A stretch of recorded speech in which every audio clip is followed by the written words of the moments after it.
Hello, we are the Harbor Advisory Board, and this is a regular meeting for Thursday, September 2nd, 2021. We would like to call the meeting to order, but Lori, do we have a quorum? Sure, I'm gonna take roll call. Yes, roll call. That's the right one. Jean Dowdy?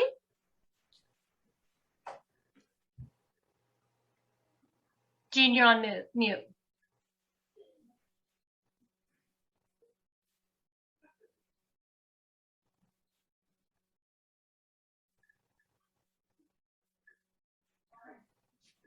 Jean, you're on mute.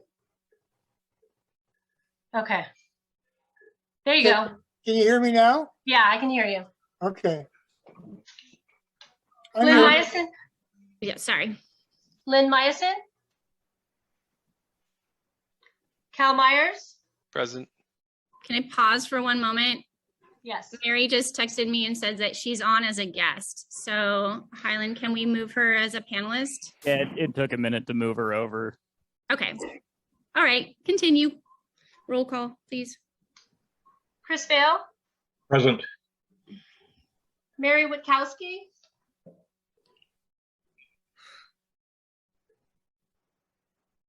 Mary? Oh, she's, there you go. Yeah. May want to call her name again. There you go. Mary Witkowski?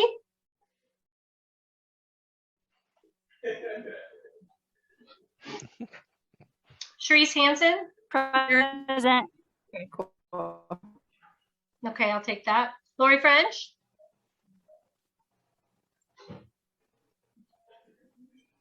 And we have a quorum. Okay, great.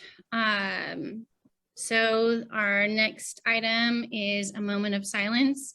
There's a lot going on right now. So just take a moment to think of all of those that need the help.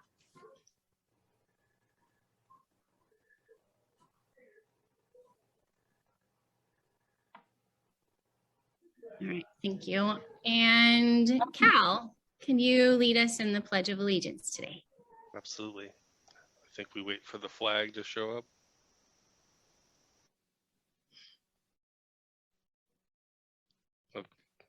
Lori, go ahead and start. I guess I'm still new to this. Thank you. All right, I'll just go ahead and start. Oh, there we go.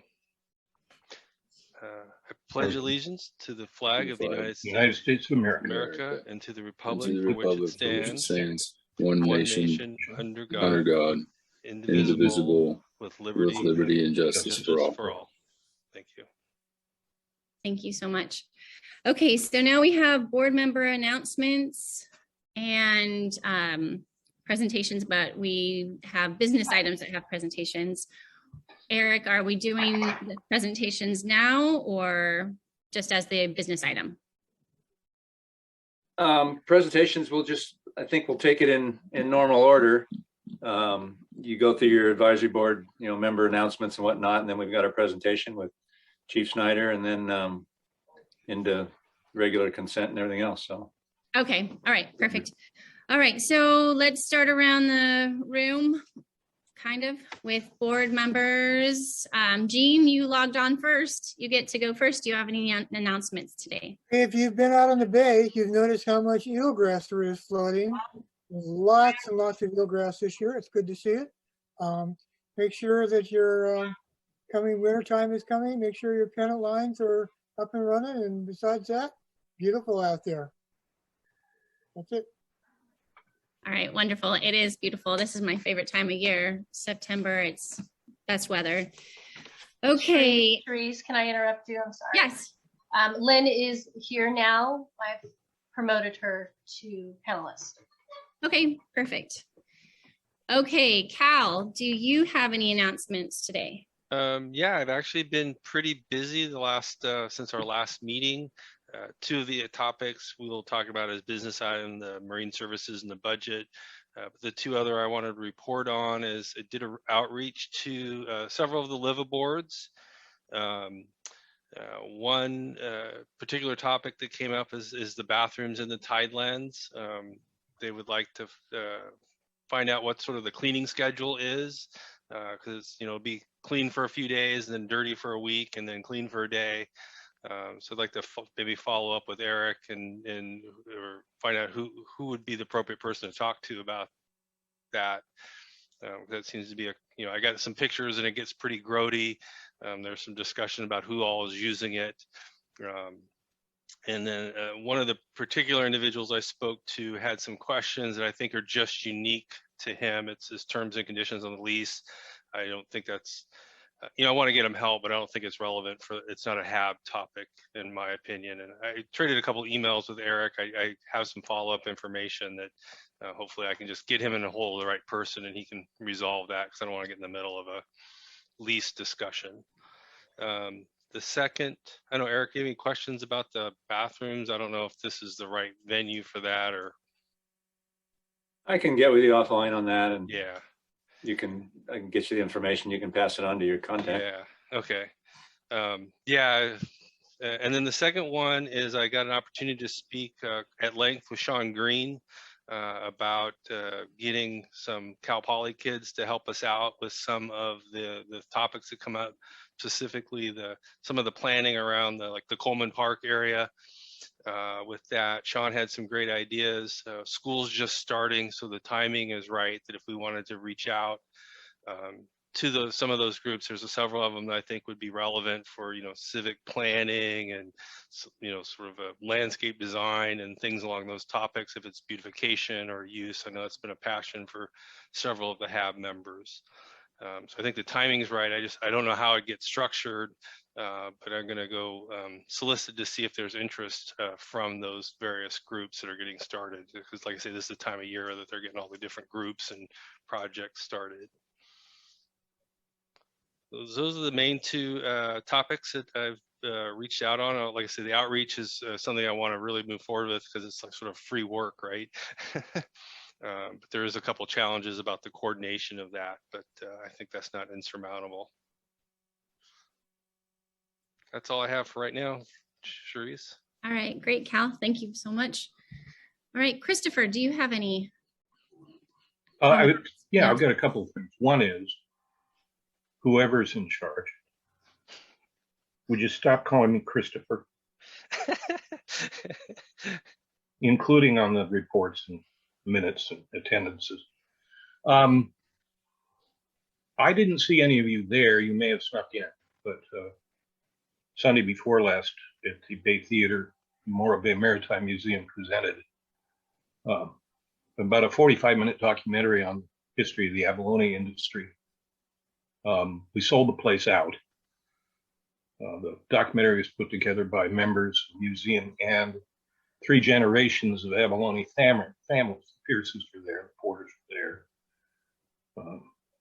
All kinds of old names were there. If you have a chance to see the documentary, if you know that the thing was for sale, and so lots of people bought copies, hundreds. Take a look at it. It's a tribute to Morro Bay, tribute to Morro Bay's history. It probably doesn't make the abalone feel any better, but from the 30s to the 70s, Morro Bay was considered the abalone capital of the world. So check it out if you have a chance. I think that's it for now. Right, thank you, Chris. Thank you. We'll change that. Okie dokie. Let's go. How's it going, Mary? It's good. Sorry, I'm actually just landed in Milwaukee. But yeah, since the last meeting, I had a good chat with the state park leadership about outreach we can do with them, and also several meetings for the finance subcommittee. So we have a few goals that we want to work on as far as fiscal sustainability.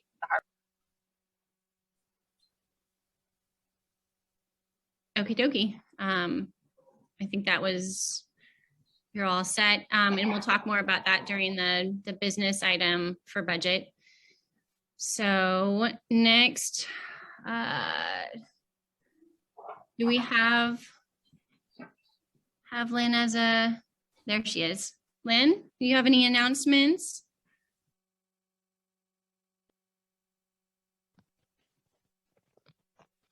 Muted.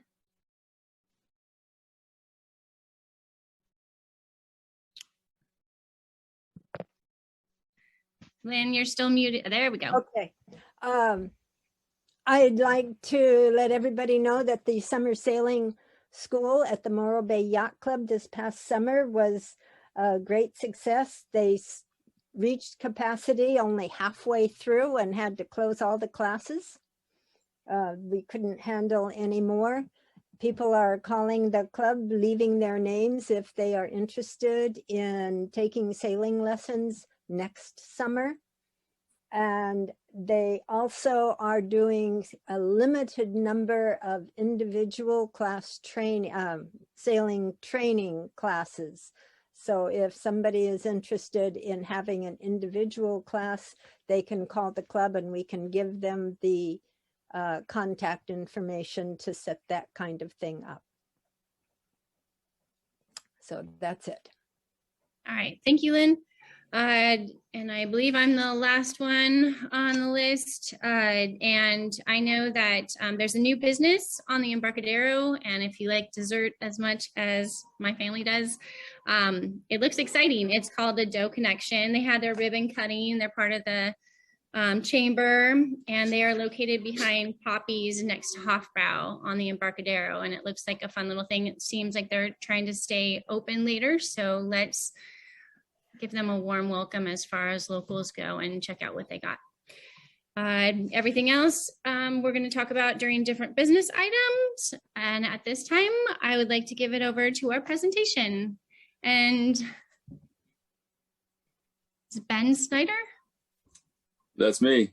There we go. Hi, Ben. Hi. So I'll introduce him real quick. So Sorry, Chieftain Eric. Snyder, he came here in June 4th in our change of command and came here as Chief Ben Snyder, and he's already now a senior chief, so he's moved up in the ranks, which is great. Been in the Coast Guard about 20 years, came here from the Umpqua River up in Oregon from his last billet. Born and raised in Central Washington. He's got a great family, 6 kids. I think you see them all there behind you on the picture. And so welcome Ben to the family here, and asked him to come present and just kind of give a quick rundown of the Coast Guard here in Station Morro Bay and be available for some question and answers. And then we've got an agenda item that's got a Coast Guard connection, so he'll be staying for that. Ben? Yeah, hey, I really appreciate you, inviting me. I look forward to putting faces with names in the future, and shaking hands and really kind of meeting everyone. Yeah, I mean, I'm super glad to be here. This is my first officer in charge billet, so I'm here. I've been on, this is my first command. Before this, I was the XO of Station Umpqua River up in Winchester Bay, Oregon. Prior to that, I was the XO of Station Siuslaw River in Florence, Oregon. I spent 6 years at Umpqua River previously, just as like a duty standing boat operator. I did some anti-terrorism force protection boat operations up in Seattle for 3 years, and I did some search and rescue in Brookings, Oregon for prior to that. So this is actually my first trip down to sunny California, and I think I've got more days of sunshine since I arrived than the previous several years up in Oregon combined. So it's been nice, to say the least. My family enjoys it when they come down. They're actually staying up in Oregon right now. My kids are all integrated into sports and schools and stuff. So I'm here kind of as call it a geo bachelor situation, but it's working out all right. And we have an awesome crew down at the station. We have about 26 fellas right now. As you all know, we're working on getting that big, that addition onto the building completed. I would love to tell you I knew exactly when it's going to be done, but I don't. We're hopeful it's in the next couple of weeks. And the goal will be to get a lot of our folks moved into there. And once we do that, we'll do some rehabbing of our existing facility and with that, I'll be able to bring a mixed gender crew, so we'll have females back as a part of the crew of Station Morro Bay, which is it's a huge deal to us. So that's normal for us. So we want to get back to that point. So we're looking forward to that, and we're making plans to get there. But yeah, our main focus is search and rescue. We work harmoniously well with the Harbor Patrol, Eric and his staff. I don't know, it's a pretty quick turnover as far as the officer in charges that go through the Coast Guard station here. It's every year to 3 years, it seems like. Probably 2 is pretty average. And, you know, the guy in charge is leaving. And Eric and his staff are, I mean, instrumental in getting us up to date quickly and bringing us up to speed. And so the relationship we have with Harbor Patrol is amazing. The community certainly benefits from their willingness to always work with us and vice versa. So it's a great opportunity, and we're I'm super pumped to be here. So yeah, it's great. Again, thanks for inviting me. And if there's ever something that you think that the Coast Guard can do, we're always looking to kind of reach out. I know we're kind of coming back into a recluse status with some of the COVID stuff going on, but as if we're opening back up again, please let us know where there's, events or things going on in the community. We're trying to get, my crew reintegrated into the community. So it's good for them and their families. And just, we want to be a part of the community as well. So again, thank you. Thank you so much, Ben. I appreciate that. We appreciate that, and the public and community of Morro Bay appreciates your being here. Okay, so the next thing that we have is public comment. So Highland, do we have anybody in the queue for public comment? Thank you. We do not currently have any raised hands in the queue. Okay, wonderful. Members of the audience. Okay, so we're going to move to the consent calendar. And this is the time where I ask anyone if they want to pull an item for comment. So we have the minutes from 2 meetings and the staff report. Does anyone want to pull any of those items? A1, or A2? See, look down. I don't see any hands raised, so can I get a motion to approve the items as is, the minutes and the staff report? I'll make that motion. I will second it. Wonderful, Chris. All right, noted. Motion to approve as is by Jean and seconded by Chris. Okay, so Would you like me to do roll call? sure, go for it. Thank you. Member Hanson, Yes. Member Dowdy, Yes. Member Vale, Yes. Member Witkowski, Yes. Member Myers, Yeah. Member Myasin,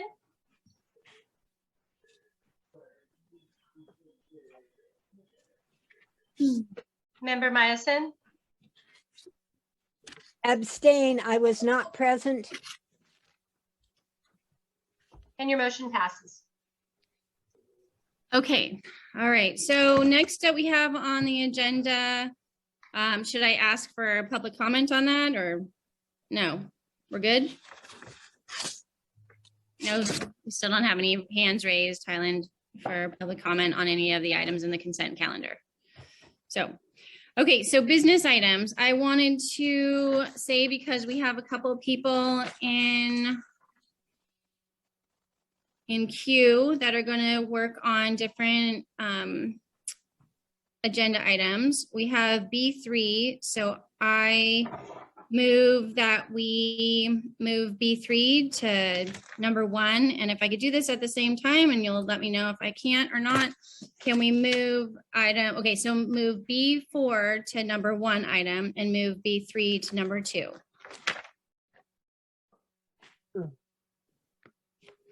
Can anyone second that, or do they agree, or you need time? I'll second it.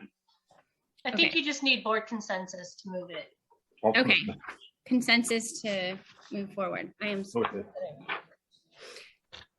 Everybody agree? Yeah. Do you want? Okay. Sure. All right, so now that we're going on to business items and we've moved B4 to item number 1, I'm going to give it over to Eric to introduce and summarize. Thank you, Shri. So, and thanks for moving up item B4 so Chief Snyder can have a look at this while he's here. So I'm sure he may have a little bit of input. So this is a review of an input on proposition or proposal from the Coast Guard to convert some or all of the floating aids within Morro Bay that are the buoys, the channel marker buoys, to fixed aids. It's a proposal that came from the Coast Guard. So we want to get your input on that so we can get some input back to the Coast Guard. So we're recommending you review it and provide whatever input you wish to provide. The background is, we've got a dredge channel here in Morro Bay, like most harbors, and there's buoys that mark that channel for a certain length of that channel up until about the South T Pier, or Great American Fish Company, somewhere in that neck of the woods, and then the channel markers go to fix. They're pilings with day boards, unlit, but they're retro-reflective day boards. So starting out at the ocean, there's a sea buoy about a mile outside the harbor. That's like the number 1 buoy. Then there's a number 2. The even buoys mark the right side of the channel, or the starboard side of the channel as you're going into the harbor, just for the public out there for their edification. So as you're going into the harbor, number 2 buoys on your right. So you have to keep in between that and any green buoys on your left. You don't get any green buoys until you get to the number 3, which is right about at the harbor mouth. And then number 4, another buoy on your right, just inside the harbor mouth. And then you turn into, kind of head towards the rock, and you hit 5, 6, and 7 as you get in past the rock. Number 8 is off in front of the power plant intake building, where you do about 90-degree right-hand turn and start heading south down the channel. So that's number 8, floating buoy. And number 10, kind of off the South T Pier, another floating buoy. At that point, there's no green channel markers on the left or port side of the channel, because all the improvements to the slips and docks and piers, that basically marks where the navigational channel ends. And then you get to number 12, which is a piling with a dayboard on it off about the fuel dock, which is kind of the bottom of Beach Street. And from there, you got 12, 14, 16, 17, 18, 20 going on inside the harbor. So Coast Guard, the buoys are lit. A number of them have to be moved typically for the dredging that the Corps of Engineers does every year when they come in, especially the ones at the harbor entrance. They're both serviced and moved generally by the Coast Guard. The larger buoys, the number 3, which is a pretty big buoy, and the number 1 sea buoy, those are done by the Coast Guard cutter Cobb. It's a 200-foot buoy tender out of Los Angeles. And then the smaller buoys are done by the AIDS navigation team that are out of Los Angeles. They're done with a smaller boat that they trailer in. And they'll come in periodically. If a light goes out, they'll come in and head out to the buoys and fix those things. And without pulling, they'll do things like that in place. The channel markers are not charted until you get to the fixed markers, because the channels can move. Typically, the biggest change is around the little inner groin jetty, which is kind of in the pinch point zone where the channel goes through right past the rock. There's a 4 alpha buoy that goes in there that can get moved further to the north as the channel gets pinched down, because we get a sandbar that builds up in there pretty typically. The buoys are foam with a steel frame around them, chain going down to a block, a steel block on the bottom that embeds itself down into the bottom. Fairly simple. The larger buoys are large chain with blocks, big concrete blocks that weigh several thousand pounds, hence the larger buoy tender that needs to tend to those. So there's a graphic illustration in there, and is an attachment to your staff report that shows the approximate locations. I've got a note in there, not to be used for navigation, please. That's about where they are. We're looking for the HAB's input on whether it may be doable to change some of these channel marker buoys into fixed aids. I think the Coast Guard is doing it for a couple of reasons, probably mostly cost, or at least proposing to do it, mostly cost. I'm probably going to jump out here in a second and let Chief Snyder speak, but because the aids to navigation folks come from Los Angeles, there's a fair amount of travel time, fair amount of cost. They're just trying to get a little more streamlined and see if it's marks the channel better if they had fixed aids as opposed to movable aids. So that's kind of the basic rundown of it. In staff's estimation and our estimation, the two that could be potential candidates for being converted over to fixed aids would be number 7, which is kind of that pinch point between the rock and the end of the sand spit. Is pretty far over typically by the rock revetment. We don't, in my 28 years there, I've never seen any shoaling over there. The shoaling's over on the other side always. So it sits over there in pretty good water, and it could probably be converted without any fear of it being in the way of dredging or needing to be moved because of a sandbar that would ever build up there. And then number 10, it's like I say, it's kind of off the South T Pier. It's pretty generally in pretty good marked water. Number 12, the next one down, is a fixed aid as well. So that one could potentially move because we typically don't get a lot of infill from that side over there. Chief Snyder, you got anything you want to jump in and add on? Yeah, no, I mean, I'm as far as the Coast Guard is concerned, I think cost is definitely their biggest thing they're trying to work through right now. So maintaining the buoys, maintaining the lights, the foghorn, those are all things that they're trying to just make sure that for the Coast Guard's sake, they're trying to be the best steward of government funds, if you will. I don't have a say. I mean, personally, as the officer in charge here, whether or not this is installed or not, this comes from it's called a district waterways department, and they're going to put in what they want to put in. But what we'll try to do, and I'll work with Eric on this, is to make sure that they're putting boots on the ground here and making sure that they see exactly what they're planning on and how that will be affected by the weather. Oftentimes, folks come in and they're going to get a peek at the summer, and it looks fantastic, but we all know when the winter comes around, it doesn't look the same. So we'll make sure that we do what we can to put full visibility on how that will impact the aids to navigation. And again, whatever else, any other input that I receive, I'll make sure both from the community, from the harbor department, we'll get that up to the Coast Guard, to our waterways branch, and make sure that they have that any knowledge that I don't have. So I appreciate it, though. So with that, I don't really have too much more to add. I don't know if you've got any questions from the board. Yeah, Eric, this is Cal. I have a couple questions. Based on what you just described to us, I don't think it's possible to convert all of the aids over to the fixed navigation, visit poles in the ground. So there would always be buoys there other than maybe 7 and 10. Did I understand that correctly?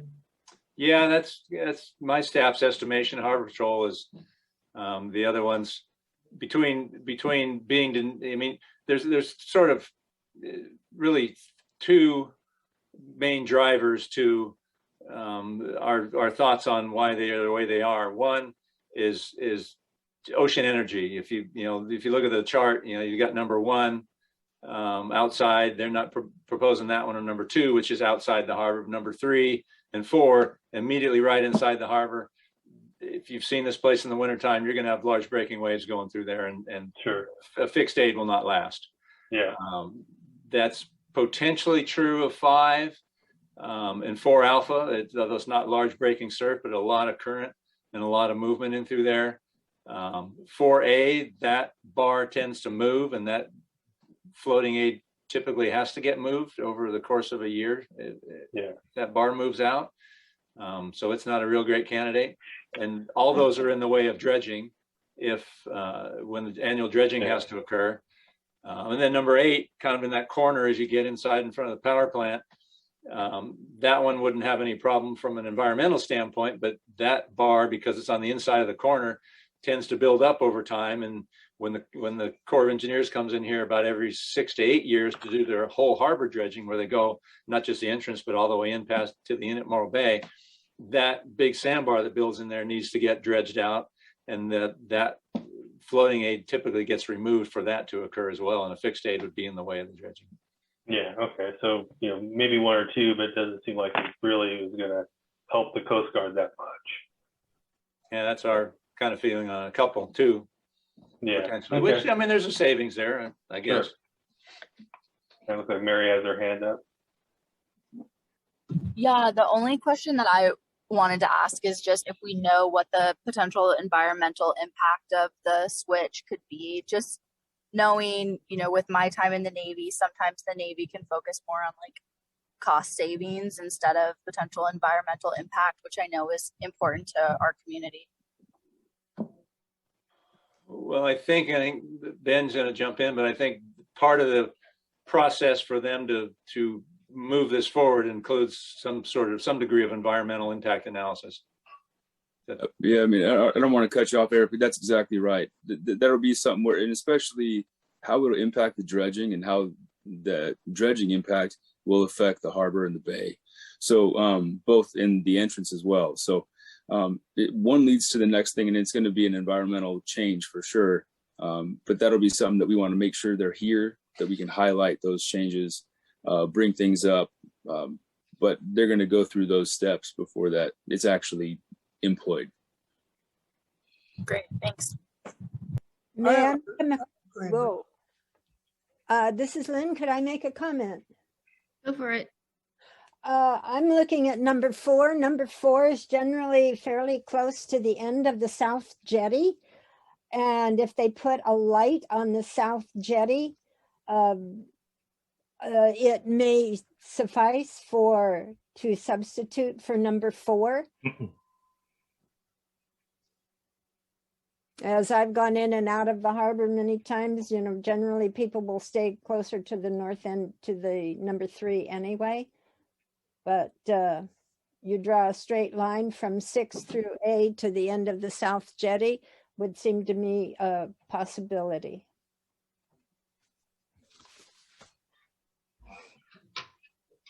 All right, anybody else on the board have any questions? I do have a question. On number 14, 16, 17, and 18, how long have those been in there? And what's the expected lifespan for those? Well, Gene, you've been here a couple of years longer than me. I don't remember, in my 28 years here, I don't remember them ever being changed out. So I think they've been there at least that long. Yes, so they might be worthwhile for them to see just how rotten they are at the bottom. Yeah, I mean, they're steel. Yeah. The data that I got from the Coast Guard folks that are sending me the information, they're proposing some kind of fiber, heavy duty fiberglass, and not a steel buoy, so it'd be much more rust resistant. Okay, just curious. Okay, anybody else? I don't, let me see, any hands raised that I'm not hearing? Okay, so Eric, as far as this goes, you wanted us to review it and advise? I mean, you've got our input. I don't know if there's any more discussion, a few questions there, but I'd like to be able to forward the Coast Guard aides folks a recommendation, or at least some input from the Harbor Advisory Board. So if you'd like to lead a discussion on that and see if there's any kind of recommendation that might come out of it.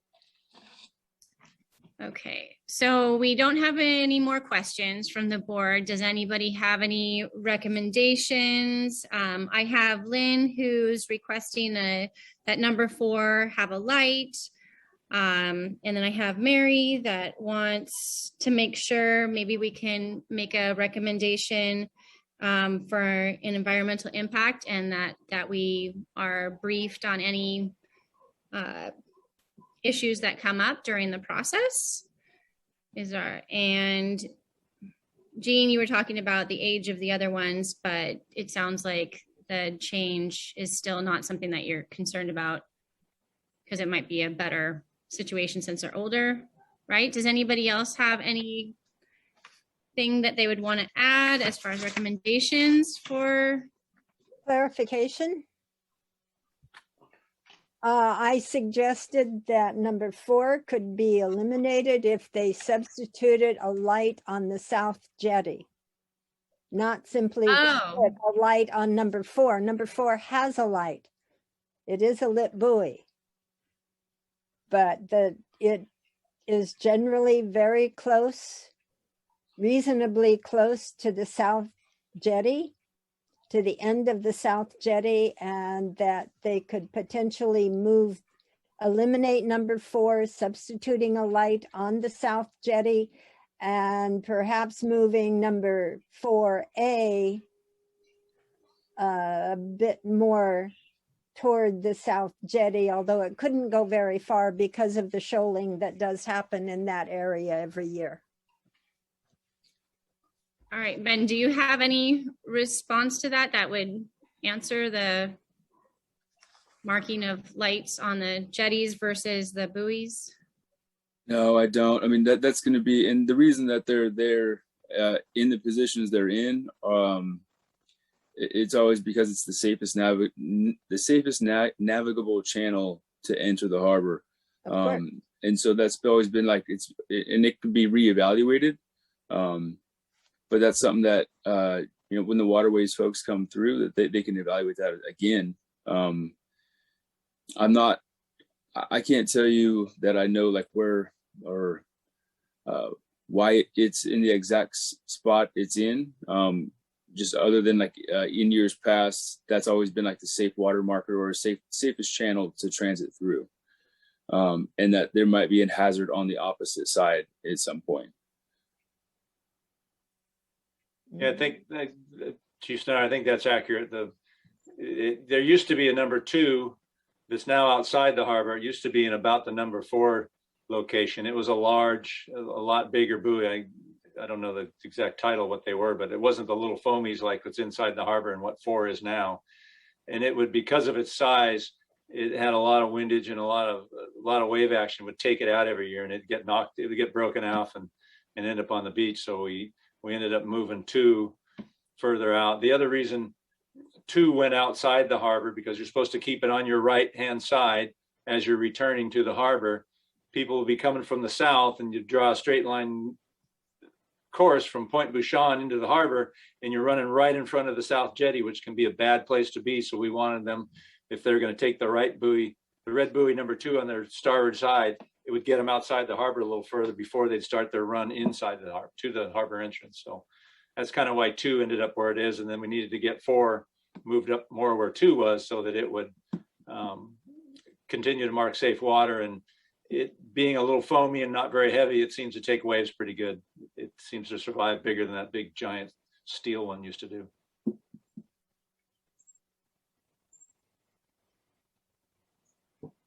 Okay, Cal, you have a question. Yeah, the only other comment that I would make to take back to the Coast Guard is to make sure that any replacements that become recommended, consider all the different dredging scenarios, not just the one that happens every 2 years, but the bigger one Eric has mentioned, and any other sort of dredging scenarios that would happen. That would be the only thing I'd want to consider, because that seems to be the big stumbling block on any of these, is just the dredging activities.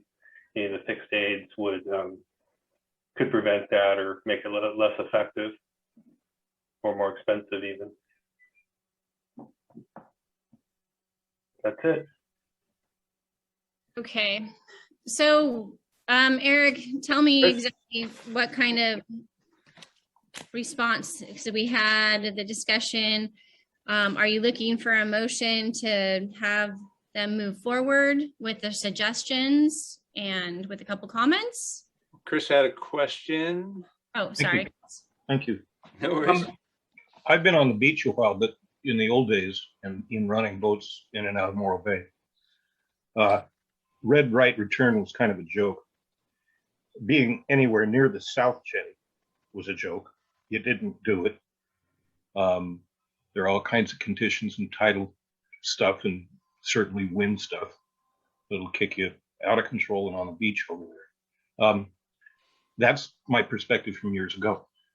So the idea of putting a light on the end of the south buoy, I'm sorry, I don't have the diagram in front of me. I don't know where it is, but because I thought I printed it. But we have to be very clear about what's going on over on that side, because really don't. I mean, most harbors in the world, you can be 5 feet away from the red right return buoy, taking it on your starboard side without a problem. In Morro Bay's case, it's a lot more dangerous over there. So whatever happens here has to be very clear. And I'm just trying to picture a light at the end of the south breakwater with somebody coming in and doesn't quite know what they're doing, taking that light too close to starboard. It's a dangerous part of the harbor. Just a comment.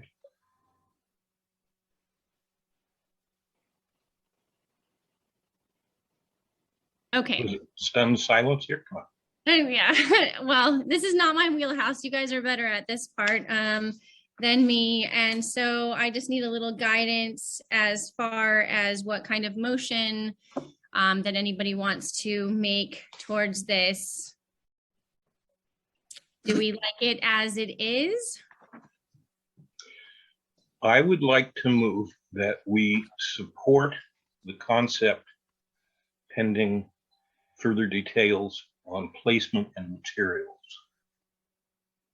I mean, we've gone from steel shaft buoys, piling markers. Now we're talking about fiberglass, which I'm very curious about. I think I would like to conditionally improve this idea, pending the other things that are pending: environmental, per Mary, structural, per all of us. Okay, so what I'm hearing is and Eric, Ben, please let me know, are there any stages where we can say, like, timeline wise, that, hey, check in with us again and update us on what these materials are or whatnot? Is there any kind of like timeline for stages that we could be briefed on? Well, what I'm hearing from Chris is support of the process of analyzing this. The concept of going to fixed buoys, subject or markers, subject to, we don't know I don't feel like I know what they are. And so and maybe Ben can enlighten us a little more. I don't know what the next steps with the Coast Guard's process involve. I think this is pretty early first steps that they're taking. So I want to be careful to not convey that we support this plan because we don't know enough about this plan. We want more information, but what are the next steps? I don't know what the next steps are. Right, and I would also recommend it. I mean, like, and this is just from like a local mariner here, but to consider like the environmental impacts that would follow, and just like you said, consider all the dredging effects, because that'll definitely make an impact, not just here, but up the bay, and that could definitely affect whether or not you have to use a barge or have like one of the big ships come in. So that could definitely be an issue. Yeah. Come on, buddy. Out. Okay, and Sharice, while Chris is getting his dog under control, just a matter of process, we should get a second before we start talking about motions on the table. So I'm sorry, I had to let the dog out. Did I miss something? Do we need to get a second on Chris's? we should before we start into discussion on it. Just a process thing. Okay. Lynn, do you have your hand up? Or Yes, you I want to do. make a Second. motion? Second. Okay, great. Then we have a second. Need a vote? Any other discussion on it? Yes, are we making a motion to the city council or are we just providing input? Providing input to the Coast Guard. That's what I thought. So we're not And whether providing- that's a recommendation or just some input and ideas or bullet points or asks, that's up to you guys to determine what you want to provide the Coast Guard. Okay, so we're not providing any recommendation to the city council. Negative. Okay, so So can we move forward onto the next item, or are we supposed to talk about this some more? We got to vote on that motion on the table. You got to vote on it. Okay, Lori, can we vote on the motion on the table? Sure. Member Hanson, Yes. Member Dowdy, Yes. Member Vale, Yes. Member Witkowski, Yes. Member Myers, Yes. Member Myasin, Yes. and your motion passes. Okay. Okay, so we'll convey to the Coast Guard the gist of that discussion and what we want to see moving forward and supporting them further analyzing this. We're not saying do it, but we're saying we want to look at it more, essentially. Yeah. If Okay. if I may add, if this were a house, an authority or an advisory board would be saying, what are you gonna build it out of? And what's it gonna look like? And I think that's where I'm going with this. What's it all about? Okay. Anybody got anything else? I just wanted to make sure that we don't lose. Uh-oh. You cut off, Lose Mary. Mary. You just cut out, Mary. We The lost you, Mary. Yeah, the last thing we heard was we don't want to Lose. lose. Jean's point of the plan for maintenance on the existing navigation There we go. aids. But we can add more. Okay. Thank you. Okay, so we're gonna move on to item B3, and Eric, you are going to introduce that agenda item. Just Yeah, one quick question. Did we open public comment for B4? Oh, no, we didn't. Thank you, Lori. Sure. All right, Highland, is there anyone in the queue for public comment on item B4? Thank you. I do not see any raised hands in the queue. Okay, wonderful. Thank you very much. Okay, so we can move on to item B3, which is Harbor Advisory Review, general input and recommended next steps on the public parking management study by Walker Consultants. Eric? Yeah, thank you. And I want to thank Chief Snyder. You may be excused. You're dismissed. Roger. Thanks again for having me. Thank you. Thanks, Senior. All right, so I'm going to jump in. We've got the city manager, Scott Collins, here to provide some input as well. So I'm going to lead into it and then I'll turn it over to him and then we'll sum it back up and then get to the Harbor Advisory Board and see where we go with this. So this is Harbor Advisory Board review and input and any recommendations or next steps we may want to make on the public parking management study that was recently conducted by Walker Consultants, a consulting firm that was hired.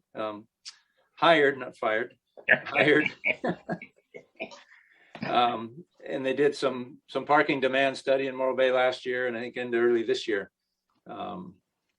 So kind of some background on this, paid parking is potentially part of what may come out of this parking study is the city implementing paid parking on and around the Embarcadero and maybe some other areas.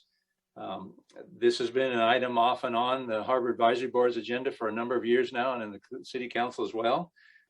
Back in 2017, the City Council, as part of the goal work plan process, approved looking at opportunities for new and improved revenue sources. And one of the things the Harbor Advisory Board looked at was potential paid parking as a revenue source. So over a number of months, the Harbor Advisory Board looked at it, kind of culminating in the June 6, 2017 meeting. The Harbor Advisory Board considered issues regarding paid parking in the Embarcadero and adjacent areas. And out of that meeting, the Harbor Advisory Board supported the consideration of paid parking on and around the Embarcadero as a revenue generating concept. And they also identified a list of issues that it recommended the city address if they are going to pursue paid parking in the future. And that is the attachment, one of the attachments to your staff report. It's the first attachment. There's a number of items on there, bullet points that the Harbor Advisory Board said, hey, city, if you're going to pursue paid parking, here's the things you got to think about.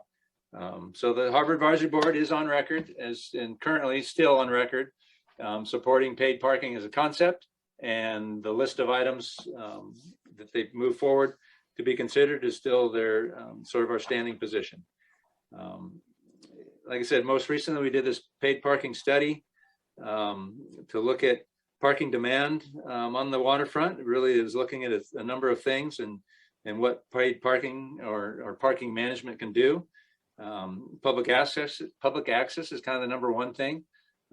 Parking is part of public access, and how you control parking is how you potentially control and provide for public access.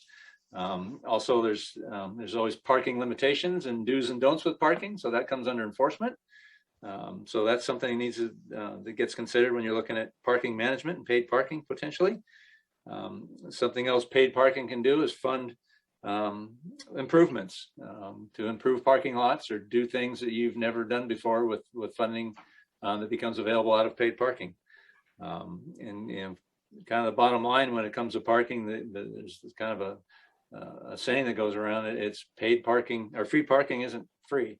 There's a cost of paid parking. So the study that Walker Consultants did was to try and get a handle on what the demand is year round here in Morro Bay and seasonally, and make some recommendations on how the city may want to move forward with some different approaches in managing parking with paid parking included. And with that, before I tie myself up in any more knots, I'm going to turn it over to the city manager. I think he's got a little presentation he's going to do on the study itself, and we'll go from there. All right, thank you, Eric, and thank you, board members, for having me tonight. Going to share my screen.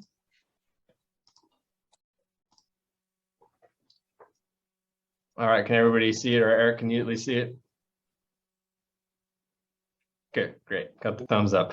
All right, as Eric mentioned, the city embarked upon a parking study last summer and into the fall of 2020. Again, for the purpose of really exploring what our current conditions are and seeing if there's a need for parking management strategies to help address the very issues Eric identified, mainly providing public access to our visitors and our community members. So we're going to talk briefly about the study area that was looked into and the data collection used, the existing conditions based upon that analysis, and then recommendations from the consultant. So we looked at, or the consultant, I should say, looked at several areas. First off was the downtown area, which is highlighted in that yellow shading. And then what we're calling the Embarcadero study area, which basically runs from the power plant down to Tidelands Park. And then the Morro Rock study area, which is over in this other area on the bottom left-hand corner of the slide. We looked at on-street and off-street parking and public parking lots, as well as private off-street lots with 20+ spaces, but did not include those that are dedicated specifically for hotel use. We collected, or they collected data both during the on-season and off-season, so last August and last November. This is again to capture some of the fluctuations that we experience with on-season and off-season. They did on-street counts, parking counts from 10 a.m. to 8 p.m. every 2 hours, both on a weekday and a weekend day in the summer and off-season. And then they did off-street counts at different hours, and then looked at parking turnover, which is basically how long people parked. So according to their study, we have pretty decent amount of parking, at least it seems based on these numbers, in the Embarcadero downtown area and Morro Rock. So this was the spaces we looked at during the off-season and on-season. So here's some of the data that they received. First looking at summer weekday. So this was again taken on a Thursday back in August of last year. You can see over here is this is also in the attachment, but you can just see here, this is the area that was looked at on the waterfront and downtown. The red is impacted, the lighter color of green is less impacted in terms of total spaces taken up. So you can kind of see even during the weekday of the summer, there's some impacted areas in red. And downtown less impacted during the weekday of summer. Now on the weekend, obviously that changes significantly down the Embarcadero. A much greater percentage of spaces were utilized. Again, you can almost see a wall of red from Tidelands all the way up to the power plant area. This is not a big surprise. Certainly experienced that in previous years and this summer especially. Downtown, you saw an uptick as well, but not significantly impacted, about 70% during the weekend. Now, when we move to the off season, you start to see those colors dissipate and turn to more of a greenish color, meaning less spaces are utilized at 42% during the off season on a weekday. So a lot more parking available in downtown, even more so. And then on the off season on a weekend, again, the numbers seem to pick up. There's a couple areas that are highlighted in red. This was a November snapshot. Last year may have been an anomaly. Maybe this year is still an anomaly for the fall. But it was during a typical November weekend. It wasn't particularly hot or anything. But you could still see there are some areas that were impacted. Downtown, the same, not much of an issue. And then looking at the Morro Rock area, which includes the Morro Rock parking lot, and then what some folks would consider, Coleman Beach parking areas. So they lump those together. The weekend, weekday summer, lunchtime was the peak part of that. I think a lot of this is weather dependent. As you all know, when it's warm and hot and not windy, these spaces tend to fill up regardless of the day of the week. The weekend, again, you see a much higher utilization, almost 90%. And the peak that they found was at 2 p.m. Again, this was taken on a Saturday in August of last year. The off season, again, this is taken in November. A lot of spaces available during the weekday. The weekend, greater usage, almost up to 67%. And they found the peak to be around lunchtime as well, and the Morro Rock off season. Now looking at duration of parking, those slides were about occupancy at given points in time. Then they did a durational study of how long people park in spaces. Down the Embarcadero, majority of people park for an hour or two, typically correlated with times to eat, lunchtime. They did find a significant number of cars that were parked for over 3 hours. So 50 spaces were filled for 3 hours by the same car. The majority for cars downtown were probably less than the impact we saw in the Embarcadero. So when you see this little asterisk down at the bottom of those cars that were parked for 3+ hours, you can kind of just do your own math and see if there was a typical turnover, how many more spaces in essence would be created if those folks weren't parked there for a long period of time, and that could create a lot more economic activity potentially. So the key findings, no surprise for any of you who've lived here for more than a few months, summer was significantly busier than the off season, which correlates with what we traditionally seen. And last year was an anomaly year, of course, with COVID, but it seemed to follow typical trends that we've seen anecdotally. Lunchtime was the busiest period. So restaurants and coastal access are the key drivers of parking demand in the Embarcadero. The Embarcadero parking demand was much higher than downtown. The busiest areas of the Embarcadero are between Beach Street and Marina Street, and then the off-street lots north of Beach Street on the west side of the Embarcadero. The majority of people park for 1 to 2 hours, though there are a significant number of vehicles parked long-term on the Embarcadero, more than a couple hours, which are likely either employees, business owners, or recreational fishermen and women. In Morro Rock, parking demand was significantly higher during the summer compared to the off-season.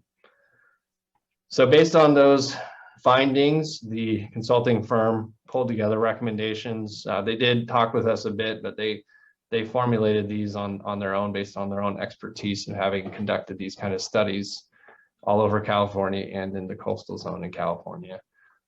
So they suggest a mixture of the following recommendations: that there in some areas be parking time limits, and other areas that we look at paid parking.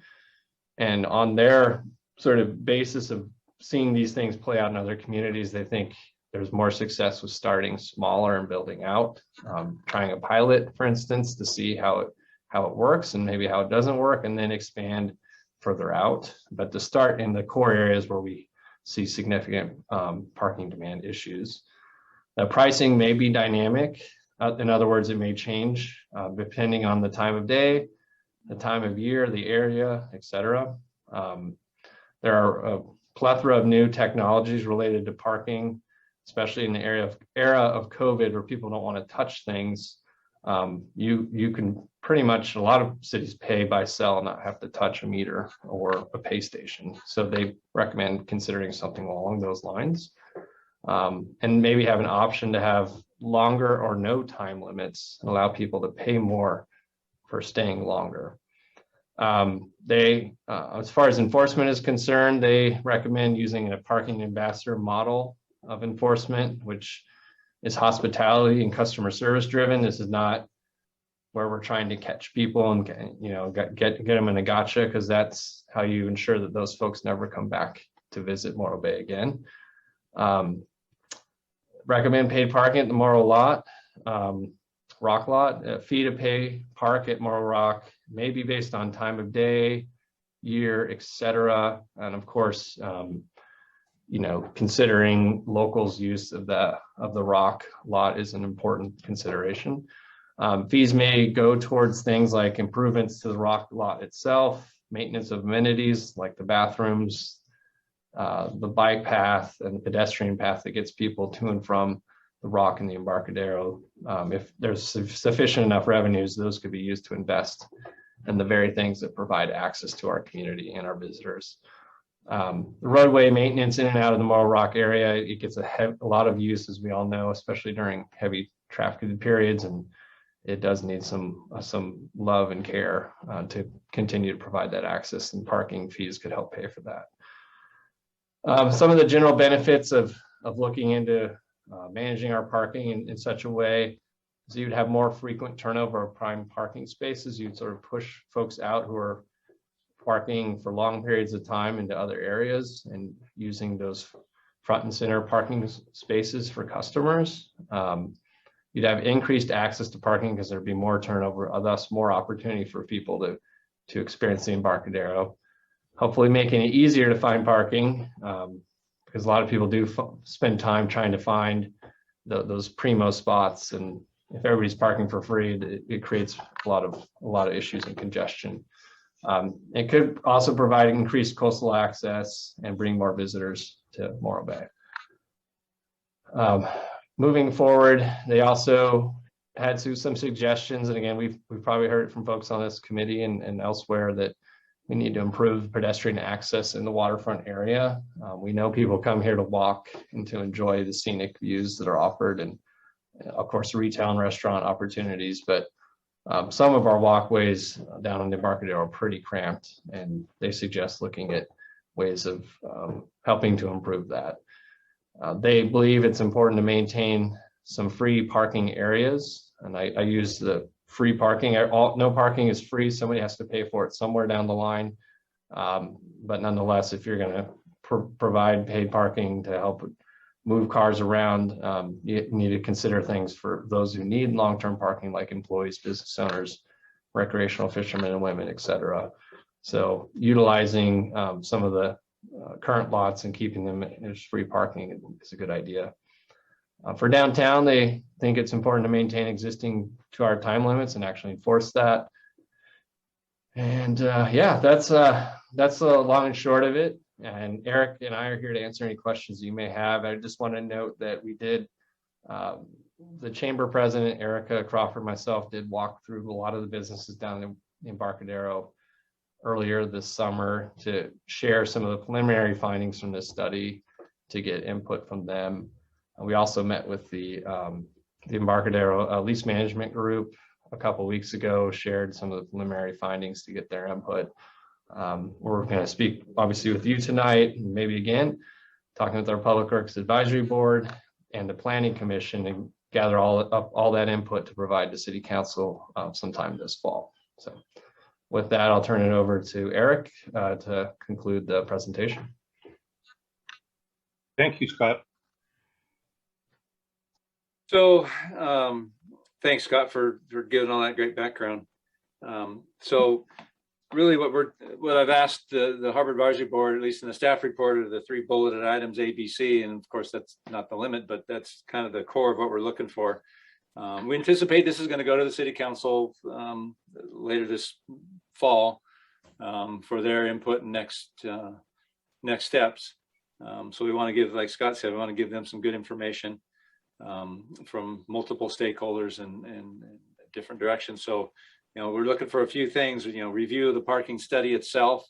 If you got any general input on it, the findings or recommendations, any input on that, any recommendation to the City Council in terms of next steps. On the one extreme could be, paid parking, hell no over our dead bodies, we're never going to do it, versus continue pursuing it, and anything in between, in terms of what the study is recommending. So looking to see what the recommendations of the HAB are in terms of the study and how to move it forward. And then consider standing up an ad hoc committee. I know we had an ad hoc committee several meetings ago that we talked about paid parking as sort of a sub layer for it to look at. I'm not sure where we ever went with that, but it's probably good if we as a board want to continue to look at this.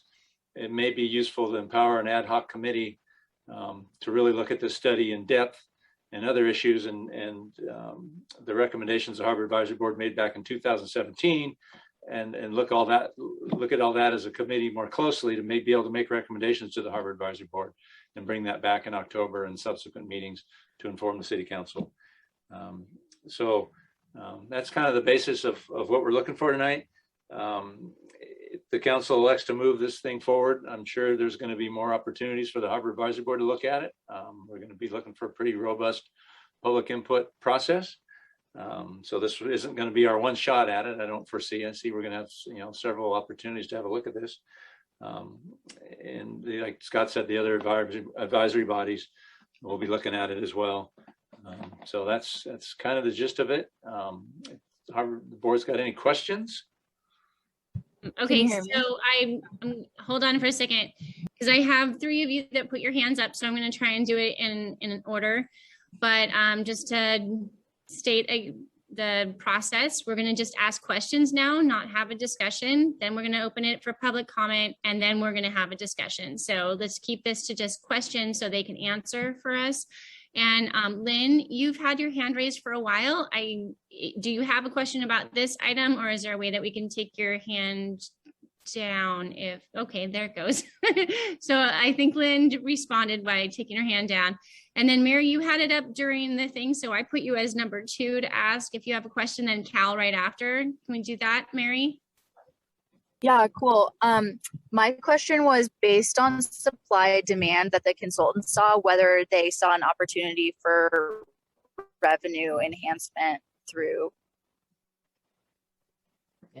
Yeah, great question, Mary. I think so. Conservatively, if we did sort of a full parking program, almost like a district with the Embarcadero and the Rock, that conservatively they think it could generate in excess of the cost to provide the service, maybe $200,000 to $300,000 annually. I want to make sure you understand. I haven't seen that math. That's sort of their own cut at it, because I asked that very question. What would we expect? Because I think there's some anticipation that if you're going to go through this exercise, that there should be some benefit beyond just sort of the economic activity that it purports to help achieve. And that those revenues, of course, support the parking area, but also the things that relate to the parking, like the roads, sidewalks, the lighting, the restrooms, the trash, et cetera, that it could support that legitimately. Anything else, Mary? Any other questions? No. Okay. All right, Cal, you're next. Sure, thank you. I had this very similar question about the revenue side, and in the large attachment that I printed out, which was like 80 pages, the table 17 or 18 are the 2 revenue projections that they had for the pilot program, and if you went all in, I guess. Those are the estimates. Okay, that was the one question. The other one was, you mentioned the parking ambassador. So, I envision sort of the classic meter maid, right? Yeah. What would be a difference? What would enforcement look like with a parking ambassador? Yeah, I think that then it's, some of that's for spend, right? I came from Santa Cruz before here, and we made a shift in how we approach parking. I think right around the time I started, I'm not taking credit for it, but this is just something I learned through my time there. Mm-hmm. They wrote a lot of tickets, and it may help on the revenue side on the one hand, but it created a lot of frustration, a lot of extra staff time, a lot of emails to city council members. Hey, I'm never coming here again. What the heck? I spent like $150 on dinner and I got this $40 ticket now. What are you going to do about it? And I think we realize there's different ways of approaching it. Mm-hmm. Certainly if people there's bad actors just aren't going to pay, that's one thing, but somebody shouldn't be penalized because they spent extra time in your city spending money. Yeah. Or spending time there, enjoying themselves. So they shifted the experience to be, let's make it really easy for them to stay as long as they want. Of course, there may be a higher cost for staying for incremental longer hours, but you're not going to get a ticket at the end of the day. And so that's the main approach and philosophy that we're looking at. But the actual staff who are out there, I mean, it's more about helping people. Because again, if they're just refusing to pay, that's a whole nother matter. But if people are trying, like, we shouldn't penalize them. So that's kind of what we envision. So I guess it's still unclear what a parking ambassador is. I mean, you're talking about, you don't get a $40 ticket, you just get a ticket for your incremental costs. You didn't put the extra dollars or the quarters in or whatever. I think it's more about that, helping people. Hey, if you have questions about how to pay, that kind of thing. Okay. Yeah, and obviously if somebody's didn't pay, that's a whole nother thing. But it's really just sort of the mentality, I guess. But if people, we're still going to write tickets. Yeah, if we're going to write, if people don't pay, we're going to write tickets. But okay, I was getting the envision that it was just, we weren't really going to write tickets. No. Be very lax on enforcement. And I guess that plays into this. Does the revenue analysis include violations? They usually don't. That goes through. It's been a while since I've participated in this, because we don't have a parking system here. But in my experience, that's like a whole nother side of, typically has to go through the courts. Okay. And so they get a cut of it. So you try not to see that as a revenue stream. Sure. But of course, the city would benefit from that. But again, we would love to see people just pay. Yeah. Help them that's pay. Not how you want it. Yeah. We put a speed trap in too. Right. And the last question I have, and I didn't read this in depth, but my personal experience is if there's a parking meter and I want to be frugal, right? I'm going to go drive to the dirt lot or park in town. Was that accounted for in this study? So, I look at the downtown area. If I don't want to park on Main Street, I'm going to go 2 blocks over and park on Pacific or, Fresno Street. Is that accounted for in there? Yeah, it's accounted for in terms of the revenue modeling. They did not recommend, I know you're probably just using it as an example, but they did not recommend instituting paid parking in the downtown because there's not enough of a demand. But I hear what you're saying. Now we did in some of the outreach, talk to folks who said they're concerned about potential spillover into downtown, just sort of affecting the neighborhoods there. And so that is a potentiality. And so we have to kind of be mindful of that. And that's where maybe the creating limited parking up there, and then having free lots that people can use. So this is where, if council says, please take this to the next level, that's the next level of thinking that we're going to need to do.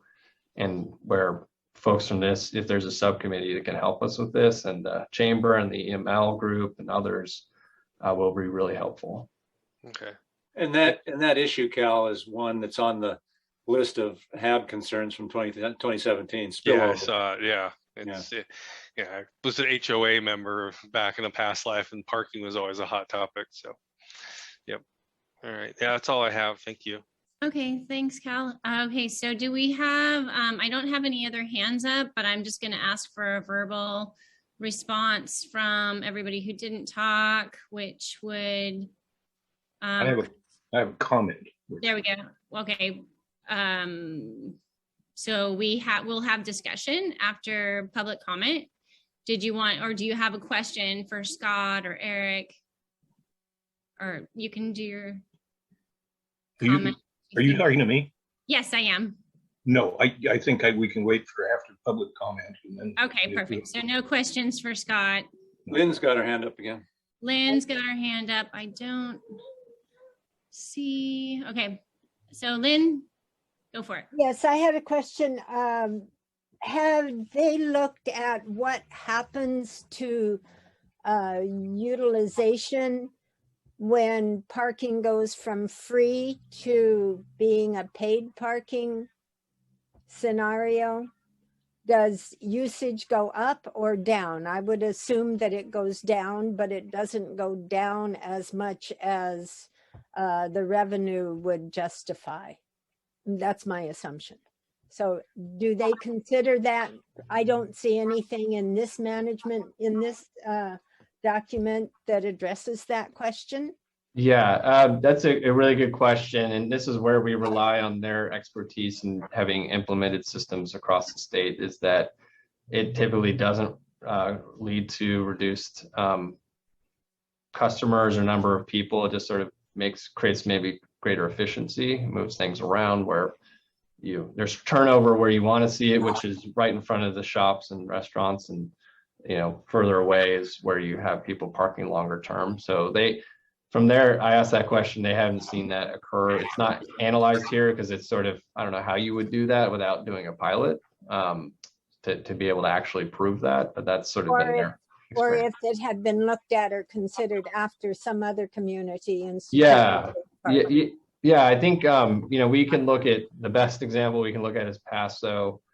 Paso Robles has implemented paid parking for the first time ever in their downtown area the last couple of years. And, there was some really, really robust conversations, the council level, the chamber level, because it hadn't been there before, a lot of concerns about the impact it would have on businesses, but they have not seen that occur since they've implemented. And they're moving from a pilot to I think a more comprehensive paid parking downtown there.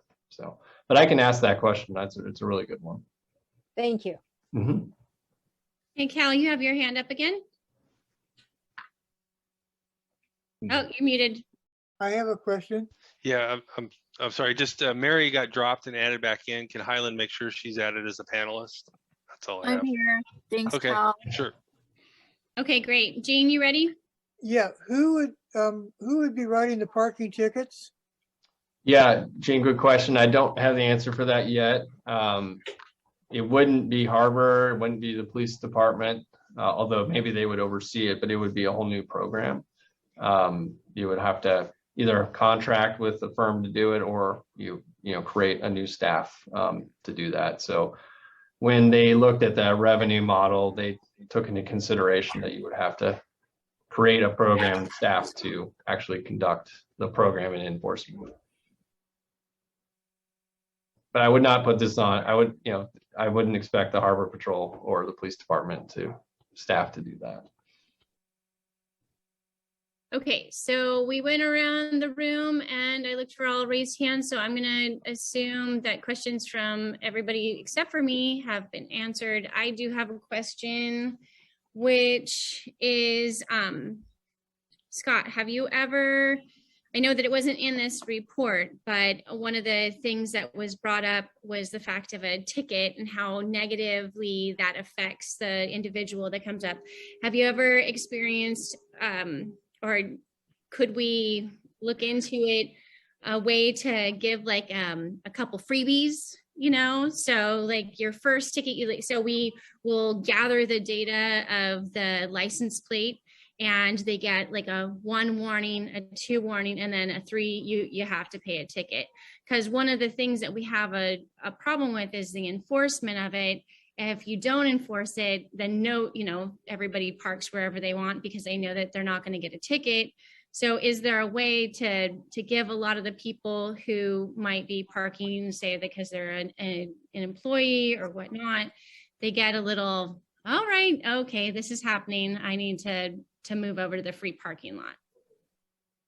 It's certainly something we could look into. I think it would be a massive headache administratively to oversee that and to maintain those records. And then certainly it would have to be a council policy.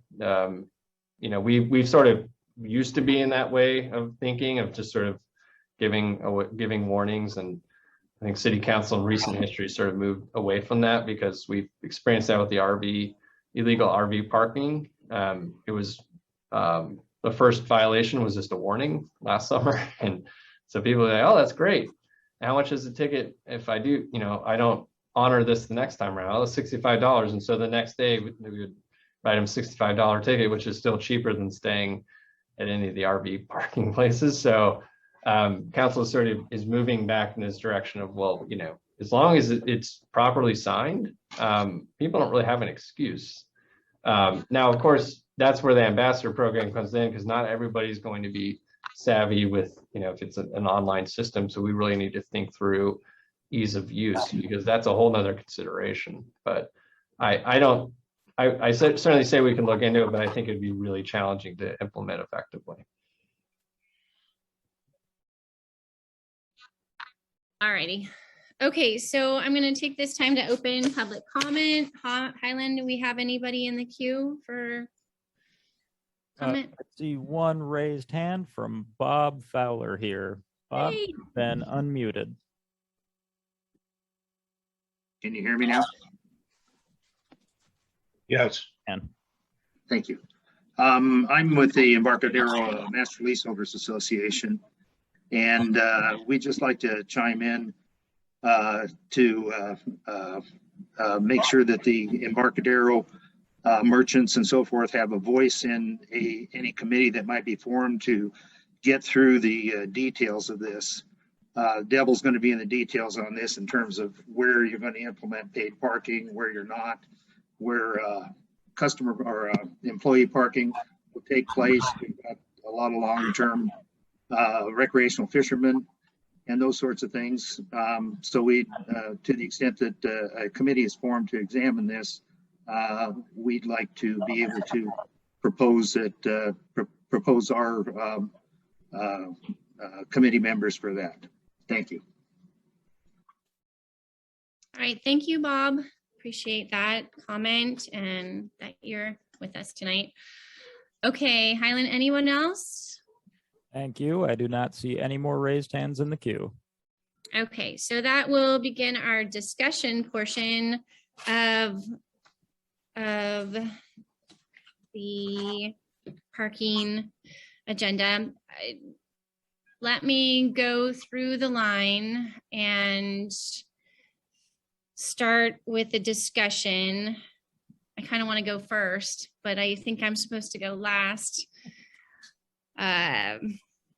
So as far as the discussion goes, I'm going to lead off with a couple of things. One of the things that I want to talk about is that I have started the process of creating an ad hoc committee.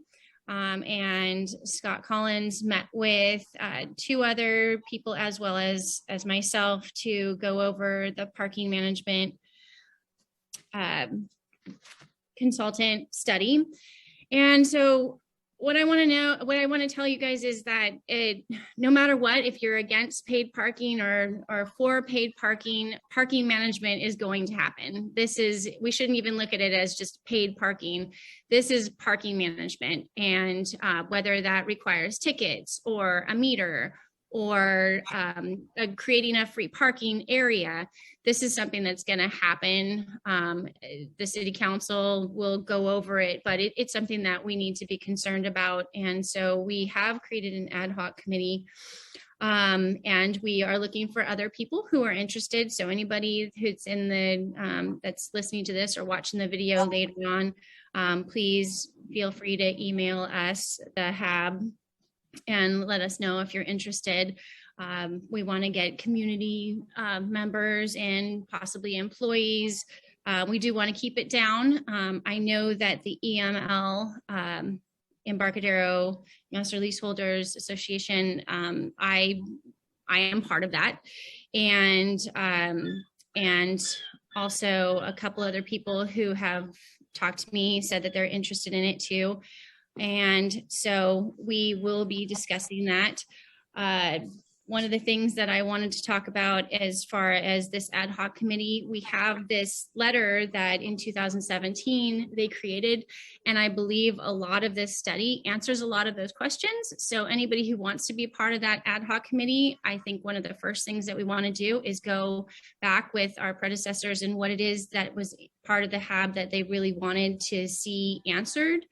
And go through it and see what answers we got from the study. And if there's any unanswered questions, that group, the ad hoc committee, will come back to Scott and ask him about that. So with that information, knowing that we want to create an ad hoc committee, please, the other board members, think about if it's important to you and if you want to be a part of this committee.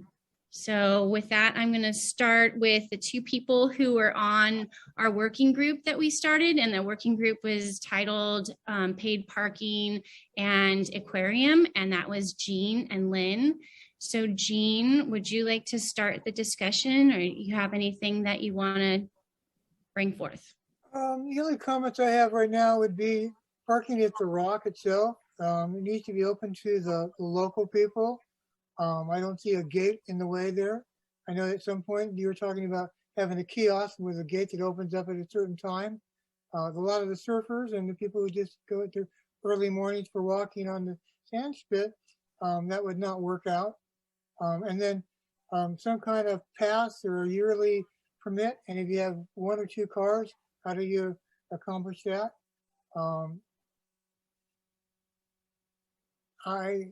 I am opposed for parking at the Rock itself because people come and go all the time. They need to have some kind of permit if you're going to do it. I would not want to see it paved. I don't think that's a solution. So I'm just kind of like old school. I like being able to drive out there and look at it for a few minutes and then drive back. I'd hate to have to go through a kiosk and pay every time I went out there. Those are my comments.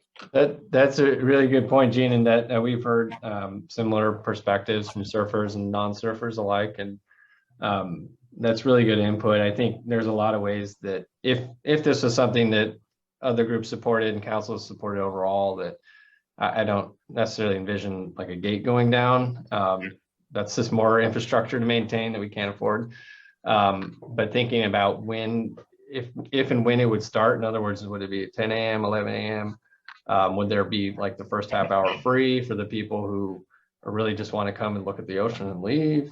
You know, just sort of those considerations. And certainly what we've heard a lot about is locals sort of some kind of pass. So I think all those things are certainly on the table. So thank you. All right, Jean, I have a question about your comment. You said that you don't want the Rock to be paved.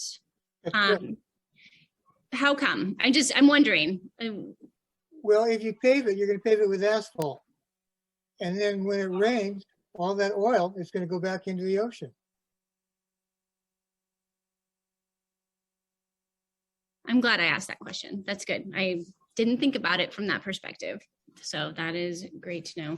And on that, I know we don't go too off topic, but the city has pursued grants with environmental groups to, wouldn't pave the lot, but it could kind of use bioswales to help address runoff that occurs during when it used to rain. It may rain again someday.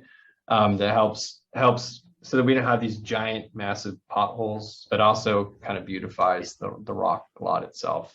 We haven't been successful, but I think we still have one grant pending that we applied for. So, but Gene's points are spot on. I don't know if Eric has anything to say on that. Well, I don't think asphalt's the only option. To do something to improve it out of dirt, pavers, concrete, it's suffering from 50 years of just having a little road base put on it once in a while and spread around. I think if it were left in its native dirt state, there's potentially some improvement you could do by ripping the whole thing up, recompacting and redoing it, but something needs to be done with it to make it better, I think is the point. But yeah, the asphalt isn't the only option. All right, good to know. Okay, so let's move on to Lynn. Do you have any items for discussion?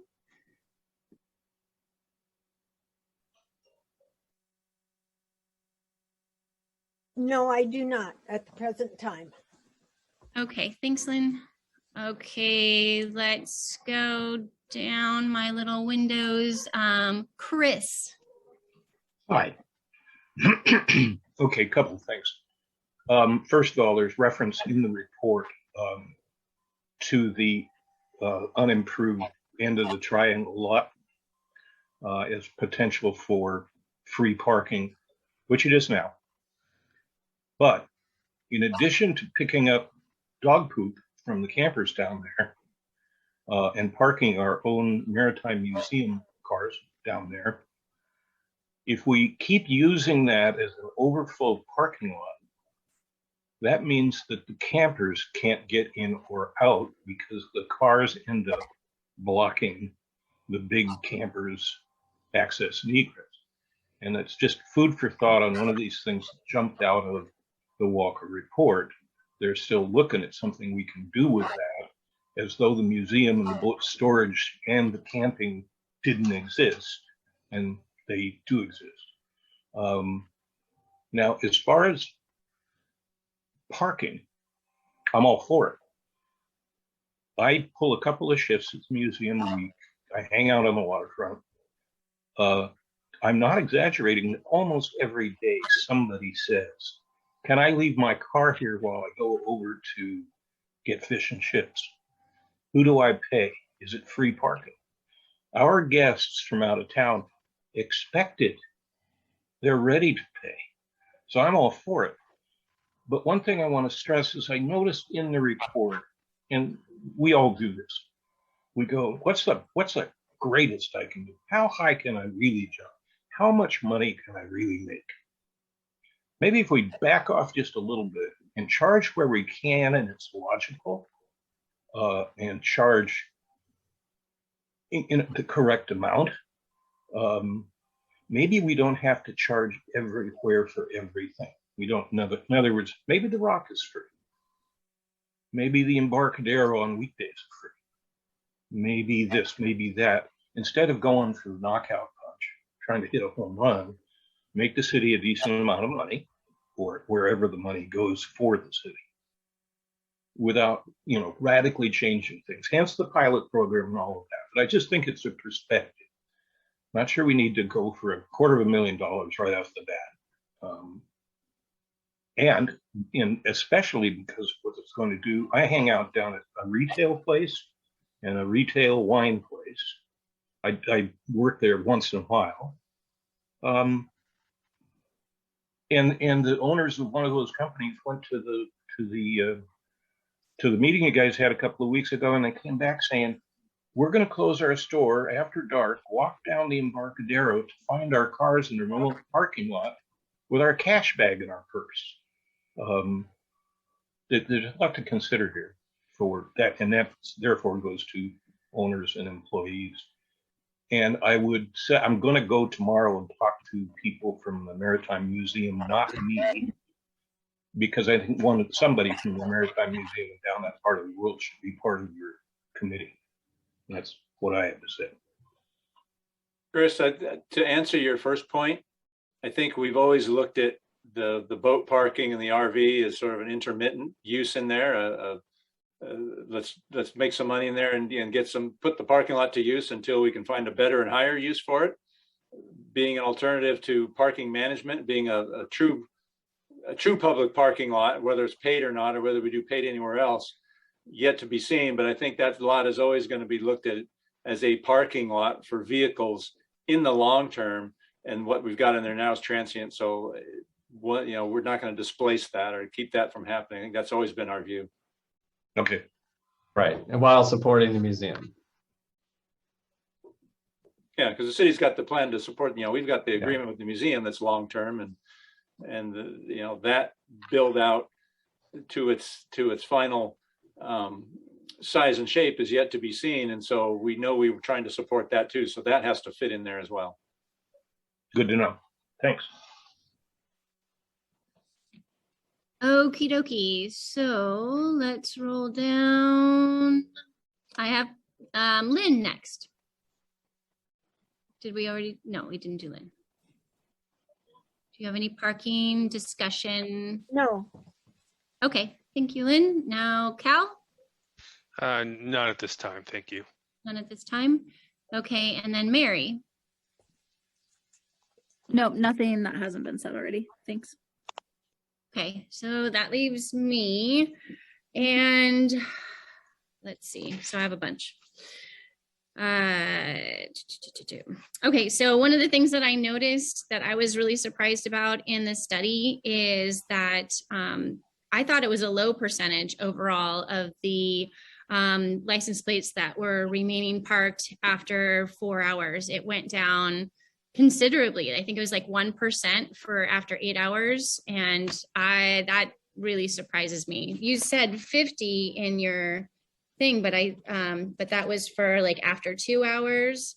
And so is the takeaway from that the impact on the Embarcadero was fairly low for the people that stayed there for over 5 hours? Like it wasn't an issue? Yeah, I think what they said is you still have a high percentage of people who are parking long term. They're there probably because they're working there or they're fishing. And it's not to say we don't want those people there. It's just perhaps there's a better way to configure the parking. And if everybody, just collectively we figure this all out without some kind of incentive or disincentive, we would do that, but that hasn't played out. In the past, we used to have time limited parking only, but that required enforcement, and we would enforce it sometimes, and other times we couldn't because those same staff had other duties like our harbor patrol officers. So I think that number is still significant enough that that's one of the big challenges that parking management tries to solve, without, again, pushing those people so far out that it makes no sense for them to be there anymore, because we want those people there too. It's just how to park them efficiently. You're muted, Sharice. There's a big sign, you're muted. Okay. One of the things that I noticed, I have a place in Avila. So as a business owner, I try and park there a lot, and they have a parking area that it's paid parking, and it's set away. And that to me was a huge problem because none of the employees wanted to park there, and it was further away. And so all of the employees and everybody parks right on the street, which is really limited, even more limited than Morro Bay. And so then it forces all of the people who are going to come and go for like an hour to 3 hours to either pay for parking or to just roll through Avila and then out again. And so one of the things that this study talked about is making sure that you have like free parking kind of offset, and then utilize the paid parking or time limit in the more convenient areas, because then you have the swapping out of cars, and then therefore it's beneficial. So I just know through experiencing Avila that putting paid parking away doesn't make sense. It doesn't make sense. You mean away from the business district? Is that right? What you mean? Okay. Yeah, it's like you wouldn't want to like make the triangle parking lot paid parking. You make the parking area in front of the triangle lot with a giant free parking sign there. And so then they're like, well, do I want to walk, or is it worth it to me to pay a little bit more to park closer to the place? That's, I think, important.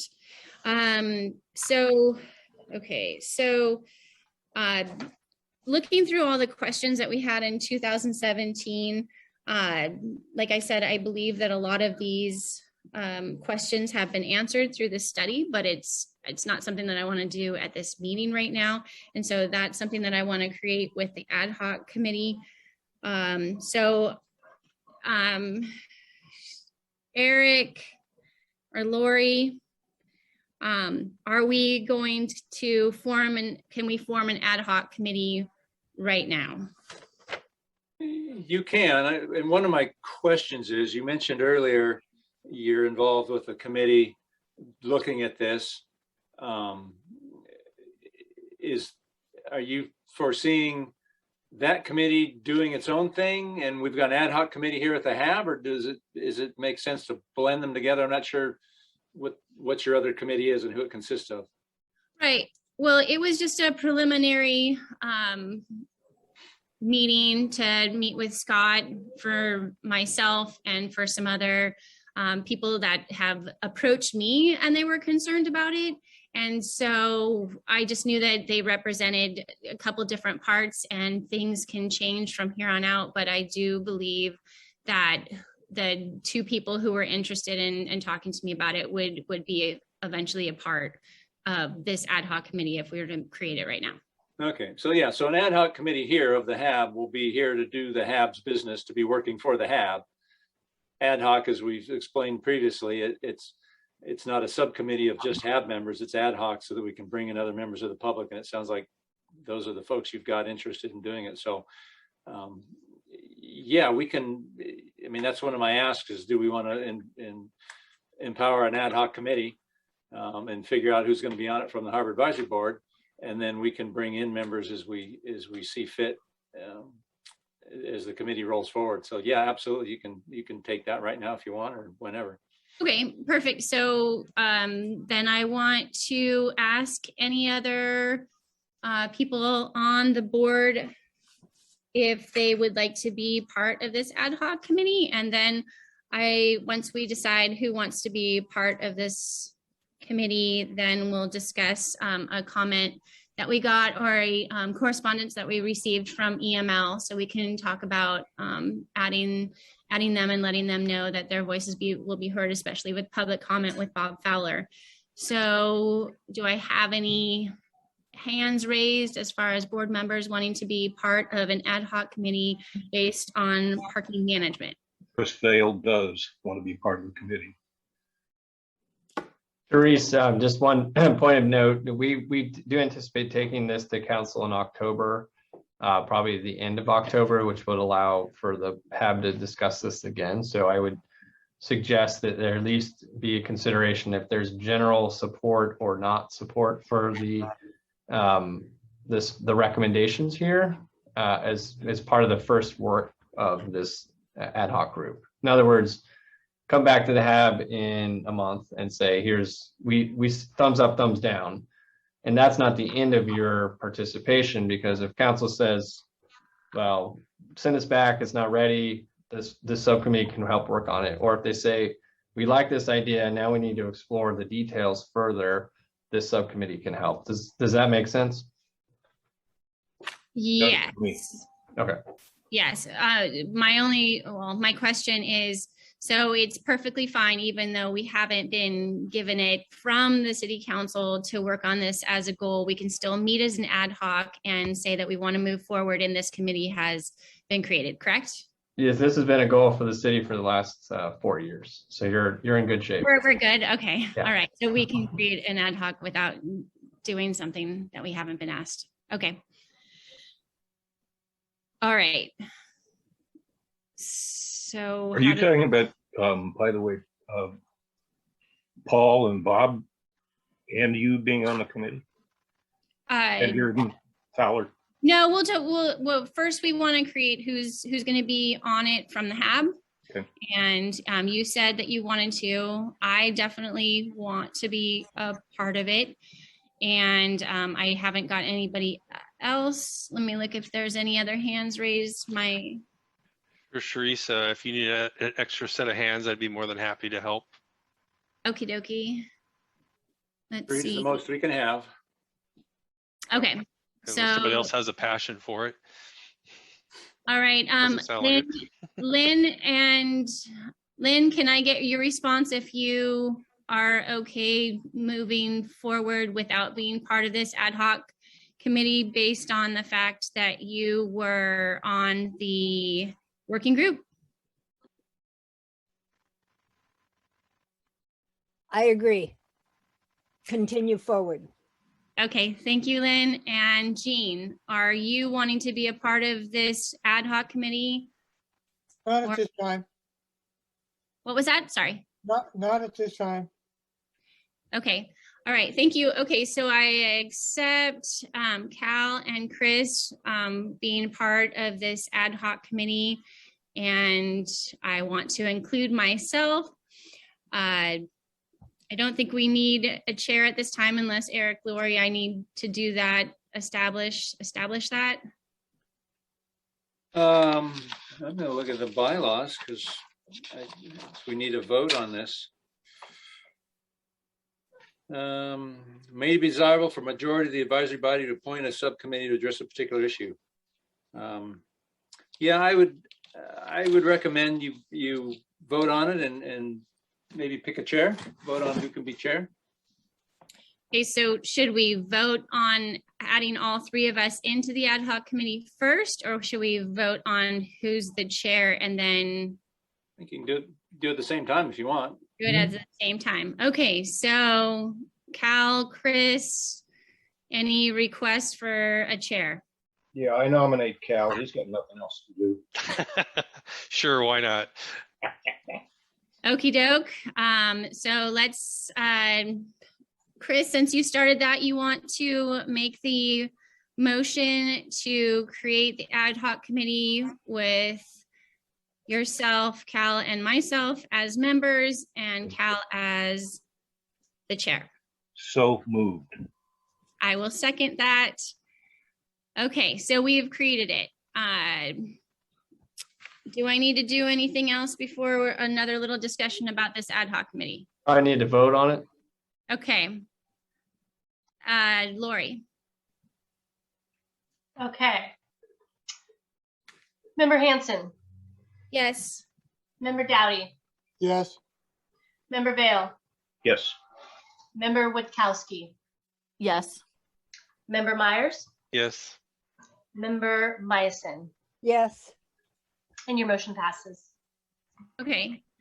Thank you very much. I just want to put a comment in to the public as far as the correspondence that we received from EML.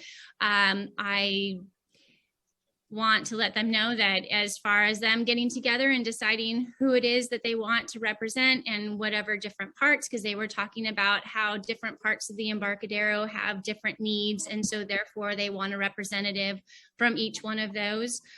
Currently, I have received 2 requests from the EML, which if you were to break up the Embarcadero in the same way that the study did, as far as area A, B, C, and D.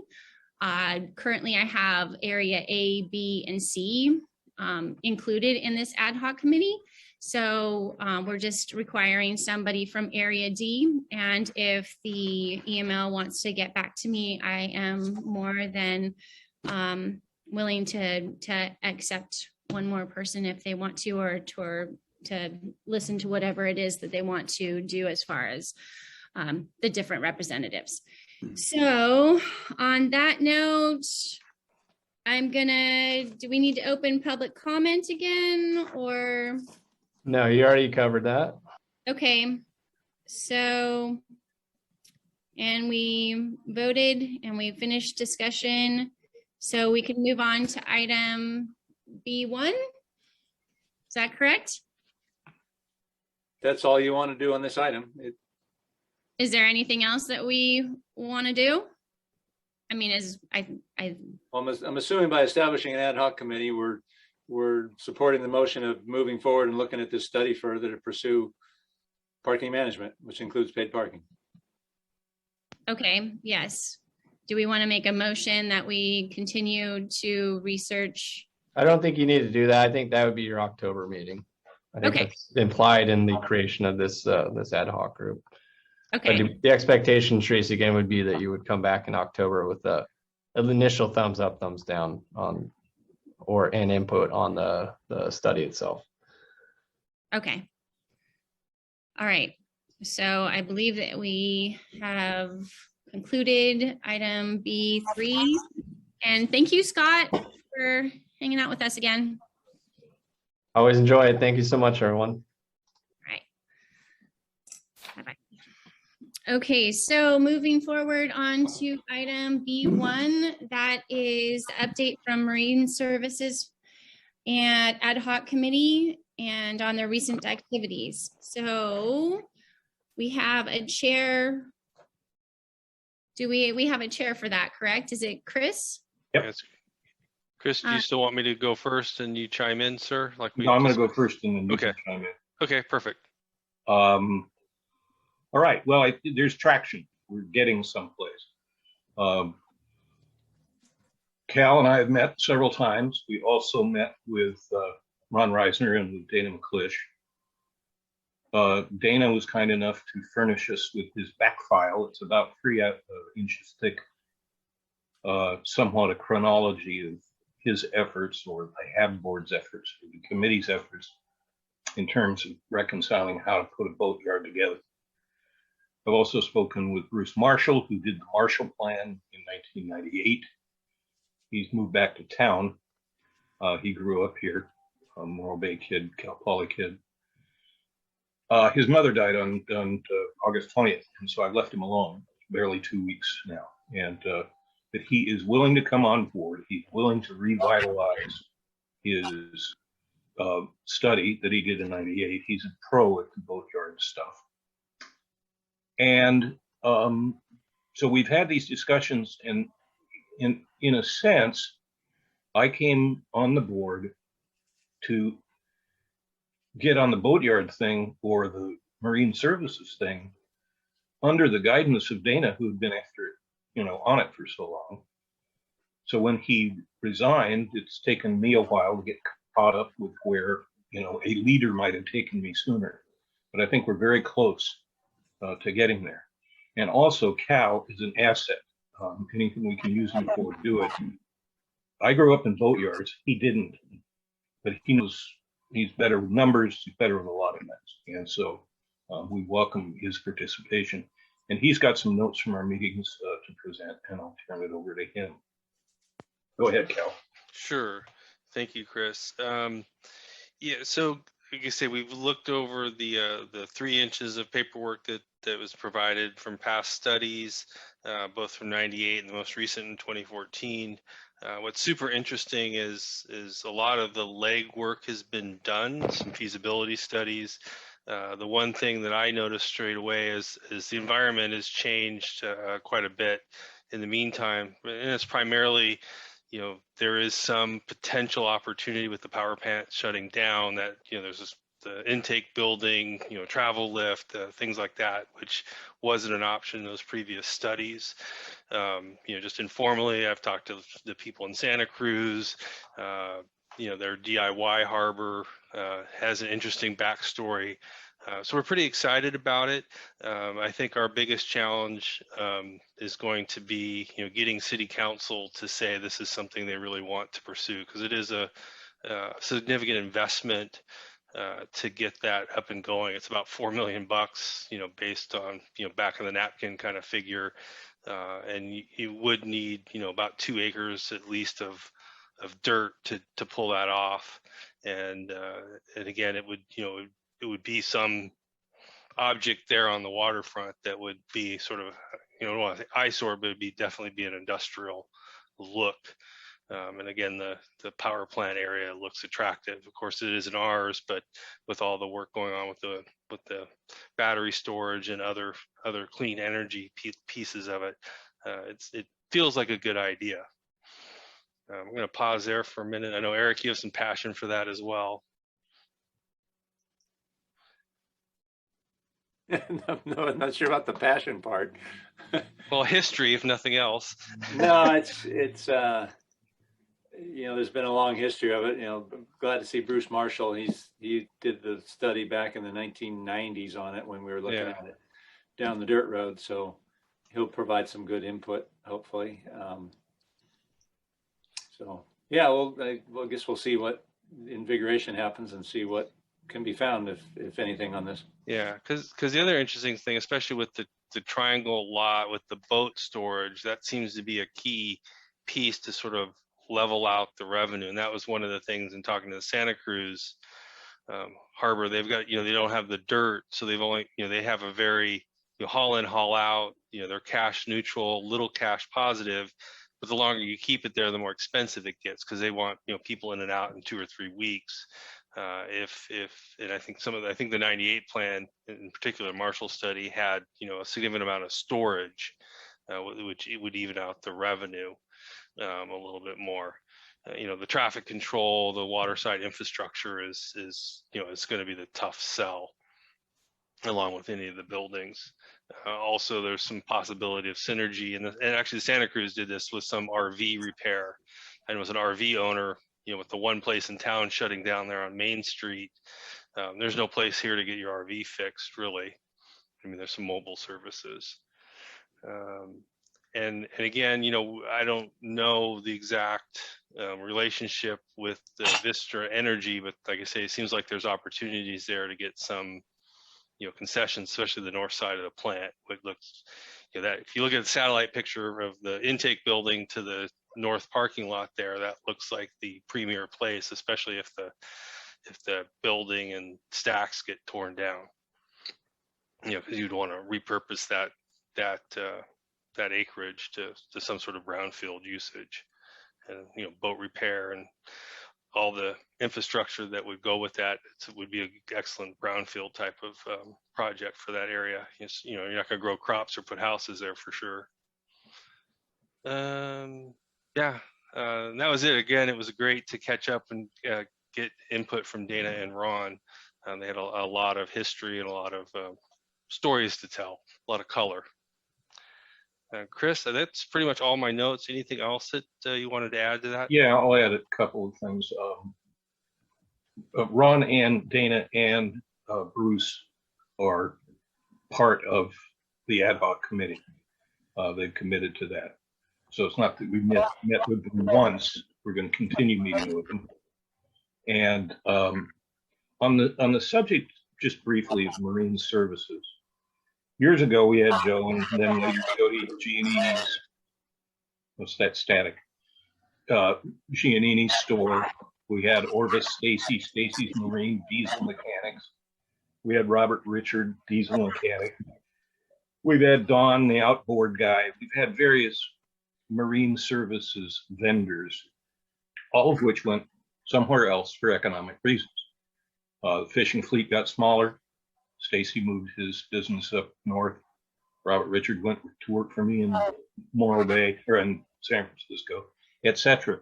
The point is, as far as marine services, shipwrights, electricians, diesel mechanics, and the like, the style has changed. And all over the state, they're operating out of trucks these days. They're portable with less requirements for a actual building, for instance, down on the Embarcadero from which to operate, which makes it easier to downsize that part of it because the marine services end might be indeed portable.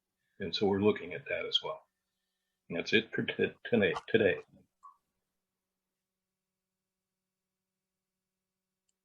All right, thank you, Chris. Okay, so we're going to open up for questions from the board and then public comment and then discussion. So does anyone have any questions? And just to speed things along, I'm going to look for hands raised or just speak up, and I'm going to give you 30 seconds. Lynn. Question to Chris. At the time you were describing with all of those marine services, most of that was due to the fishing fleet. Is that true? That's absolutely true. Okay, so since the fishing fleet has disappeared, those services have in general moved away. They have, and years ago. And right now the boats that are in our harbor, which I believe, please correct me if I'm wrong, are still right in the 500 to 550, 600 numbers. They are insufficient to support those services. Actually about 450, 475. Okay.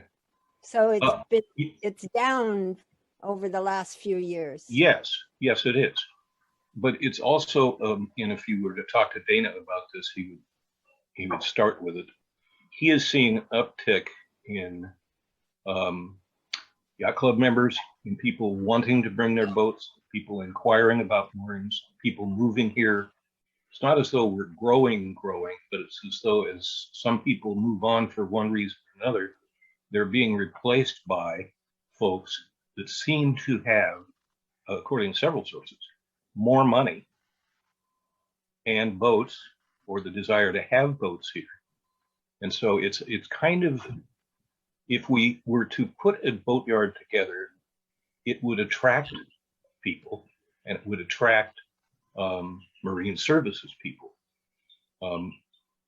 A marine electrician is not just a marine electrician. He's an electrician who can work on marine stuff. So I'm not saying, we rebuild the wheel and we get a whole Orvis Stacy back and all of that sort of stuff, but Morro Bay is growing and evolving, and if we put a boatyard in that could rescue our boats when we needed to, fix them. I mean, this is the feasibility we've been looking into for years, 20 years anyway. But it has changed considerably over my 25 years in Morro Bay. Oh, My sure. other idea was that the nature of the fleet has changed. It's gone from smaller power and sailboats to smaller power and sailboats from the fishing fleet. But today, when somebody comes in and wants to bring a boat into Morro Bay, finding a place to put it permanently, or even semi-permanently, let's say for 6 months, is very, very difficult. There are no moorings available. So our fleet, the total fleet in the area is down, as Eric just said, 450, 425 instead of the 500 that were here in the past, well, 10 years ago, 15, whatever. But we still don't have any place to locate the boats. I know that there have been some businesses that are putting in new docks, dock spaces. Those are generally for bigger, more expensive boats and are fairly highly priced. So I think the boatyard is a great idea for Morro Bay. I think we could actually probably attract, and they could end up hauling out a number of transient boats that come through for either repairs or maintenance if it were this right kind of yard. End of my speech. Thank you. Okay, so give another 30-second shout out to anybody who wants to put in a question. Not seeing any hands raised, not hearing any shout outs. Okay, so I'm going to open it for public comment. Highland, do we have anyone in the queue with their? Thank you. We do not have any raised hands in the queue. Okay, all right. So let's start the discussion.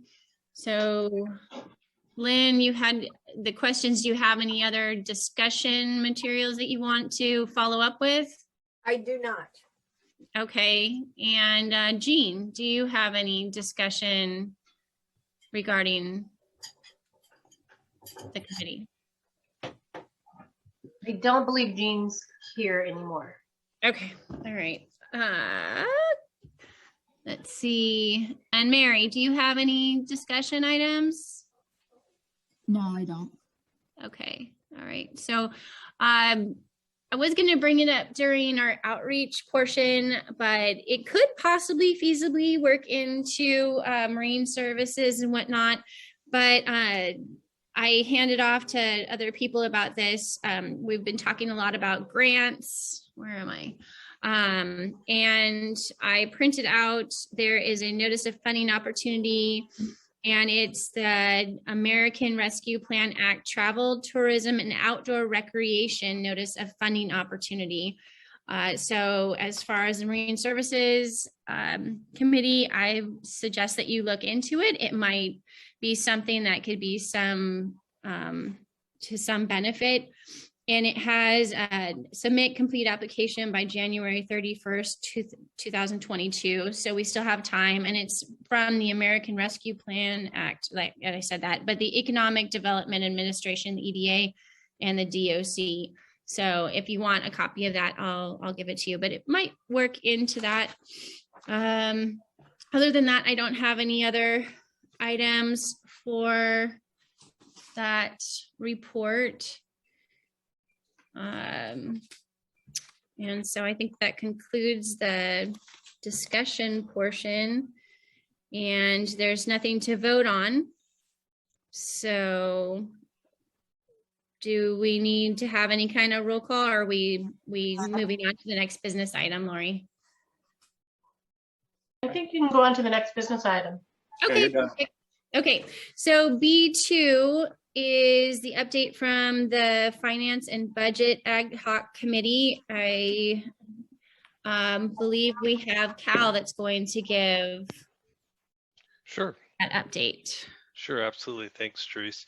Yeah, we got together earlier this week with Eric. Actually, we got together with Eric twice, Mary and myself, and then the HAB committee members got together with, was that Ron? Yeah, Ron. Talk about the budget and how the HAB can best help Eric out with that activity. Eric has been able to share the spreadsheet. I was expecting the super complicated one. That one I don't think was the super complicated one you shared, Eric, but it would look very complete, had all the different budget categories on it. So Mary and myself, we're Excel whizzes. I think Mary more so than any of us.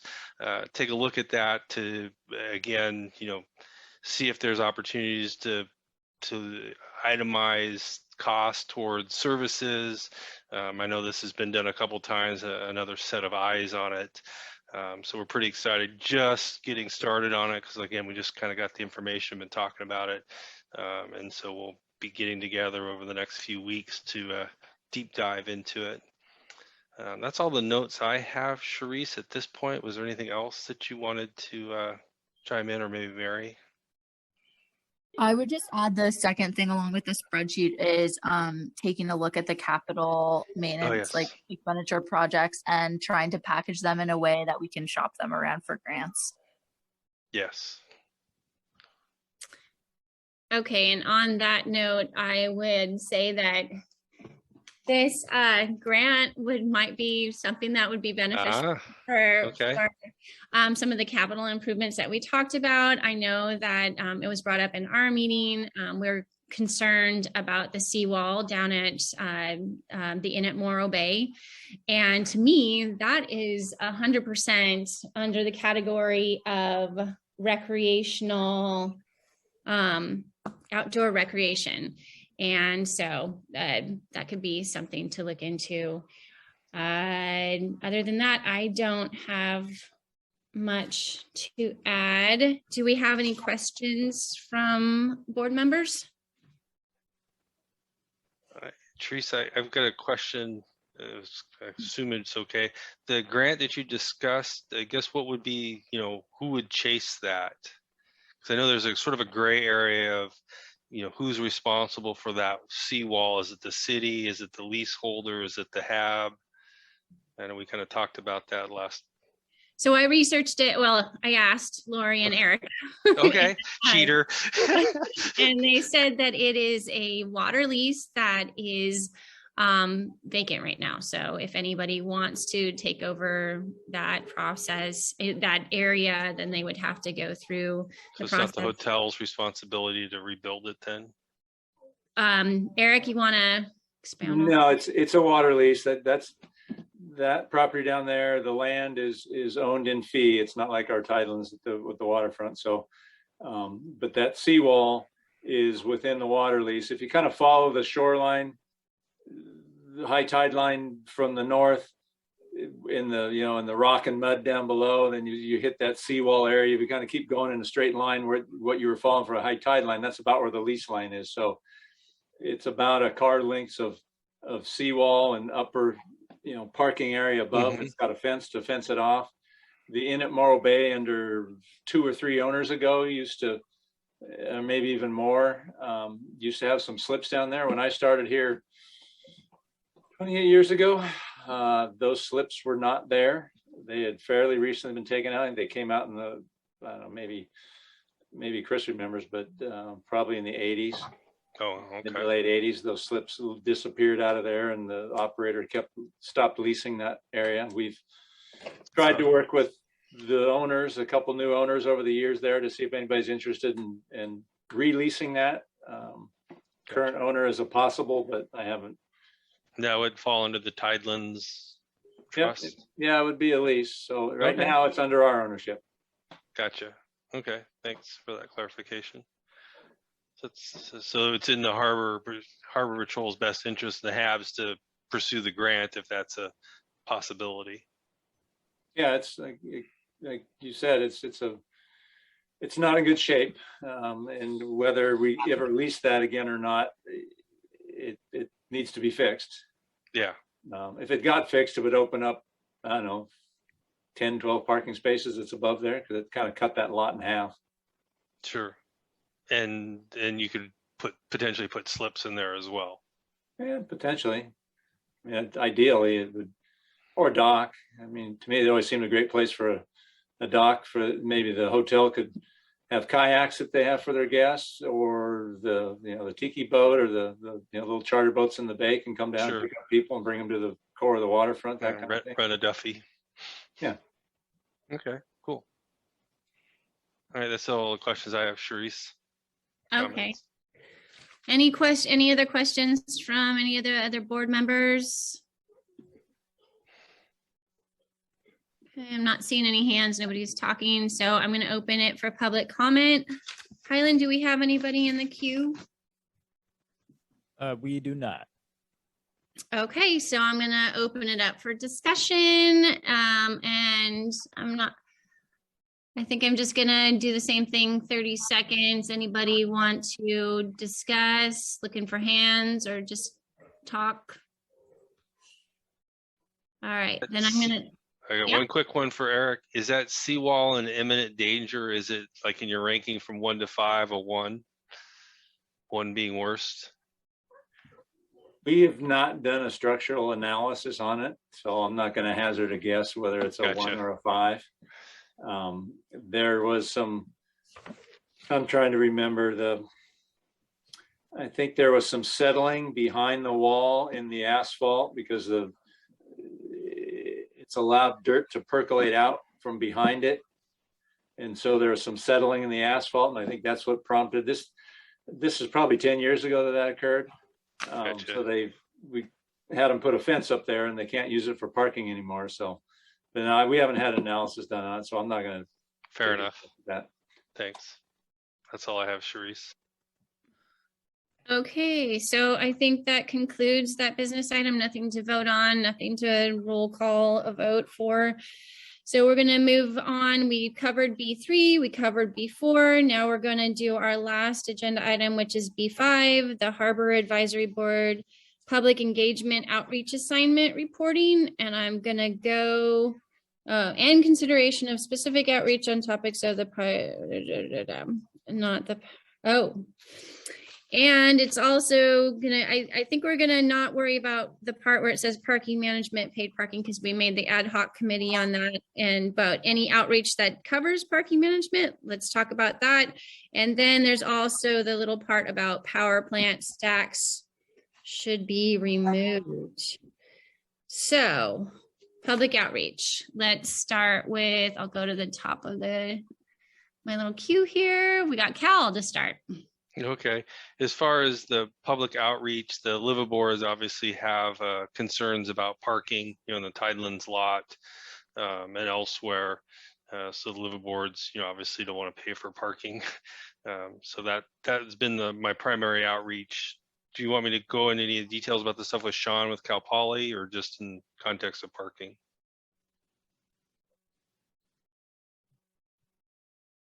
It's up to you. It doesn't have to be just about, you might find something totally interesting that comes up and you want to Sure. bring it to our attention. So yeah, I mean, we are concentrating on the parking management and the stacks according to the agenda, but if there's anything else you want to add. Yeah, the only other outreach of any significance is stuff with Sean. We've already talked about that. I'll go ahead and push that forward with some ideas around the sort of beautification, if you will, of the Coleman Park area, to see if that's something that, they would be interested in, and if so, bring it back to see how we would manage that, how that could be managed through the HAB or the city or whatnot. Because I know there's some discussions about including them in the rock plan, I guess I think was the term we used. Right. And so when we get our goals requests from the city council back to us, and it includes that as far as what we asked, then it's highly likely, and I think you and I have both reached out to Sean saying that if he wants to be a part of that, we would love to have him included in it. And we'll keep revisiting that. Yeah, like I said, I just want to get because of the timing of the cycle of the school year, I just want to ask if there's interest there, because you got to get there at the beginning of the quarter or beginning of the school year. So the only risk I saw was asking about this, getting them fired up, and then coming back, 3 weeks later, a month later, saying, no, never mind. I think there's nothing wrong if they want to put in a kind of a proposal or any suggestions. There's nothing wrong with any of that, and that's something that Sean actually works with a lot of the time is just having the students review what the issues are, coming up with some possible suggestions, and then giving that in just a written document. So there's not actually any physical work, but we do the work to tell you what it is that they would prescribe. Okay. All right, then I'll move the ball forward on that one. I'm excited for that one. Cool. Thanks, Therese. Okay, right on. Okay. So I'm going to go to our next. Oh, it's getting dark in here. Let's see. Mary. Your outreach. So for outreach, I met with a point of contact from the state parks. I think the two most interesting things that came out of it were, one, just staying in touch about events that might drive traffic. There was like a potential event they want to do next year, hopefully post-COVID, at the Rock. And then they might have some grant funding to do like signage, like maritime educational signage, similar to the fish identification panels that are on the side of the bathroom at the launch ramp. And so just staying in touch about opportunities to access the funding that they might have for things like that. So they have like a monthly meeting, I think, that I'm going to start attending just to keep in touch with them. Okay, thank you, Mary. Next is Chris. What? Your outreach groups. Do you have I haven't done a thing. Okie dokie. All right, and Lynn.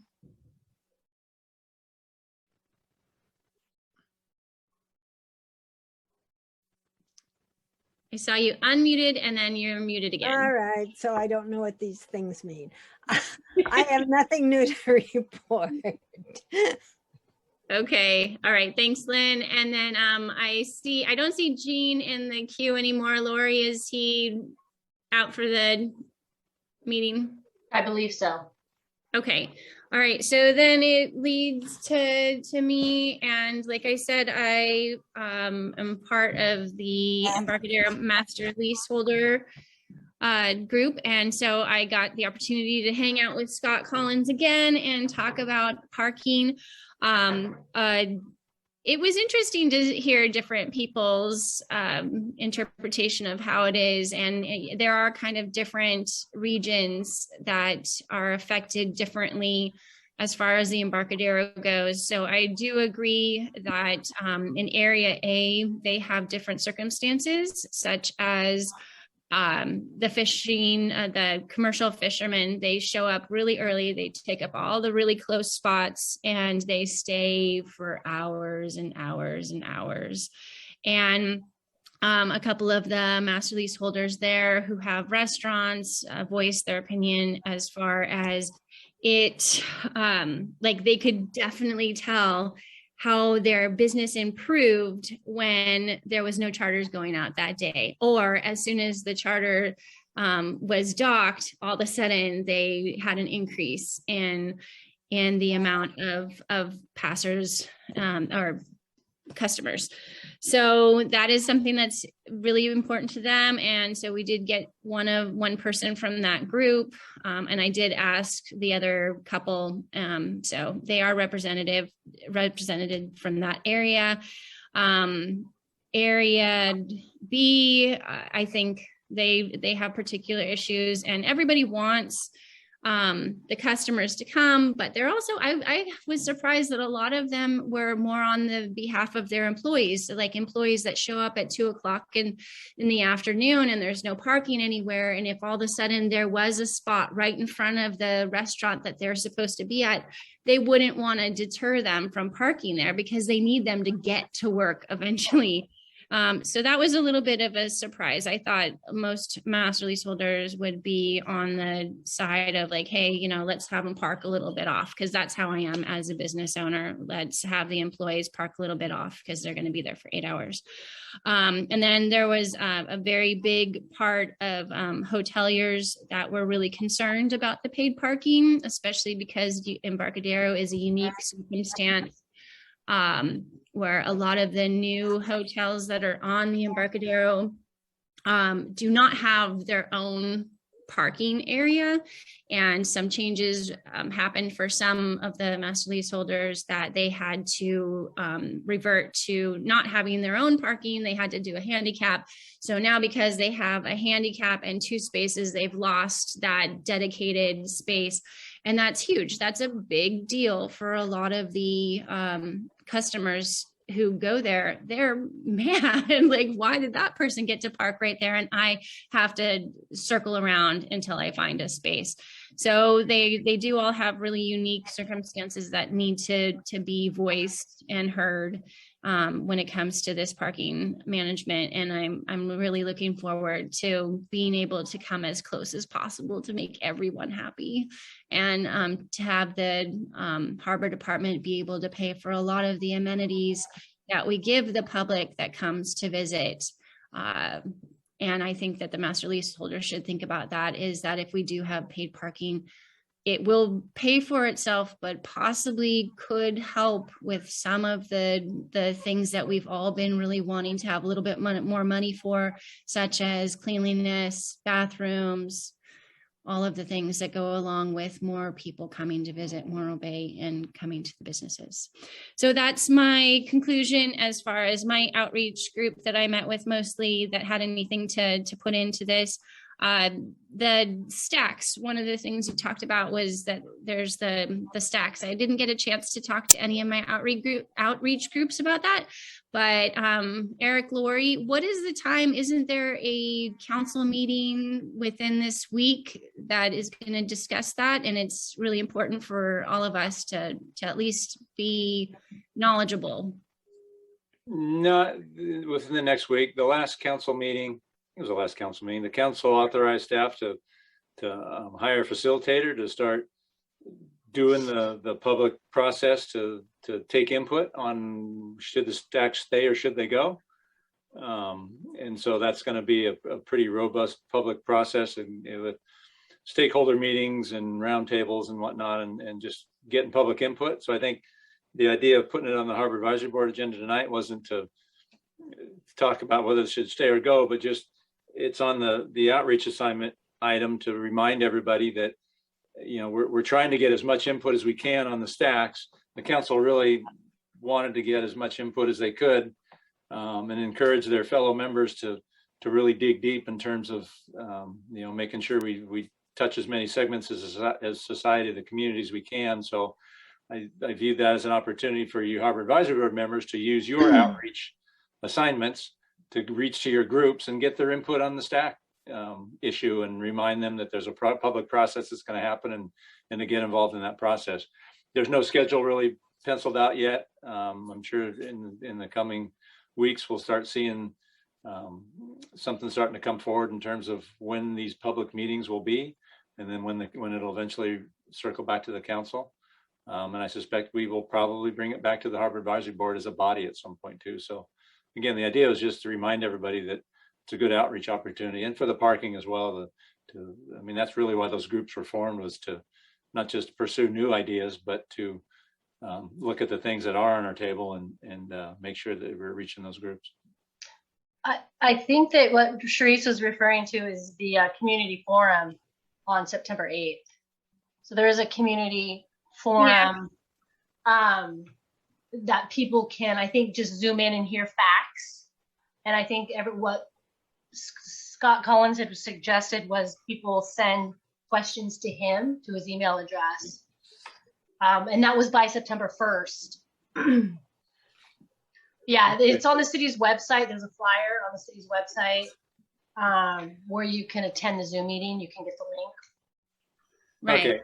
Okay, thank you for bringing that up, Laura. So that's the first sort of community meeting, the community forum, and like you said, it's a really an information giving venue. I think where Vistra and the city are going to lay out, what the issue is and what the different perspectives are, and just start the conversation with the community.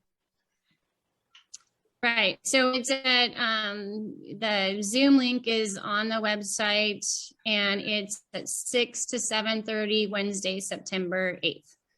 So next Wednesday.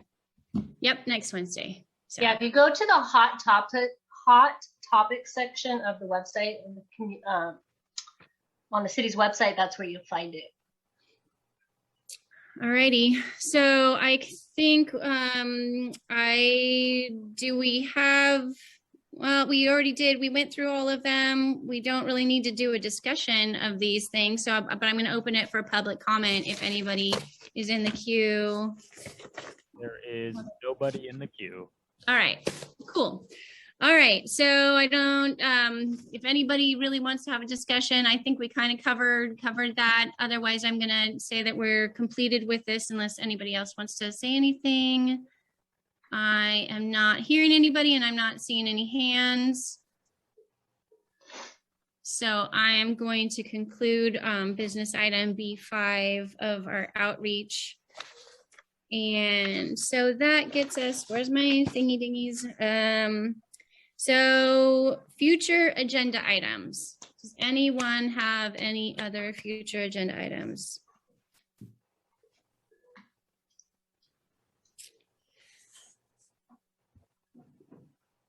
Okay, I'm not seeing any hands. Anybody? Nope. Okay, so I'm gonna say that there's no more future agenda, no additional agenda items, no discussion. So I think we're adjourned, right? I think that's where we're at. All right, cool. Mention when the next meeting is. Oh, Eric, when's the next meeting? October 7th. October 7th. There you go. Thursday, October 7th, 5:30 p.m. I think we're on Zoom for immediate time being. With COVID increasing, city was moving to try and get back to a hybrid model where we'd have in person, but also do it in Zoom, because this has been an effective way of getting more people involved. But it doesn't look like we're going to that when we were hoping, because of the COVID increase. So we'll just see how that plays out into the fall. Okay. All right. Thank you, everybody. All right, Thank thanks. you, everybody. Thank you, everybody. Pretty sunset behind you, Sharice. I know. So beautiful. Yeah. Every group is gonna have this. Cal, your rock doesn't look so good. No, I'm more of a fall. All right. Later, all. All right. Bye. Thanks. Thanks, Simon. Headed to the bar. Thanks, Island. Thanks, Griffin. Welcome. Thank you, AGP. No problem.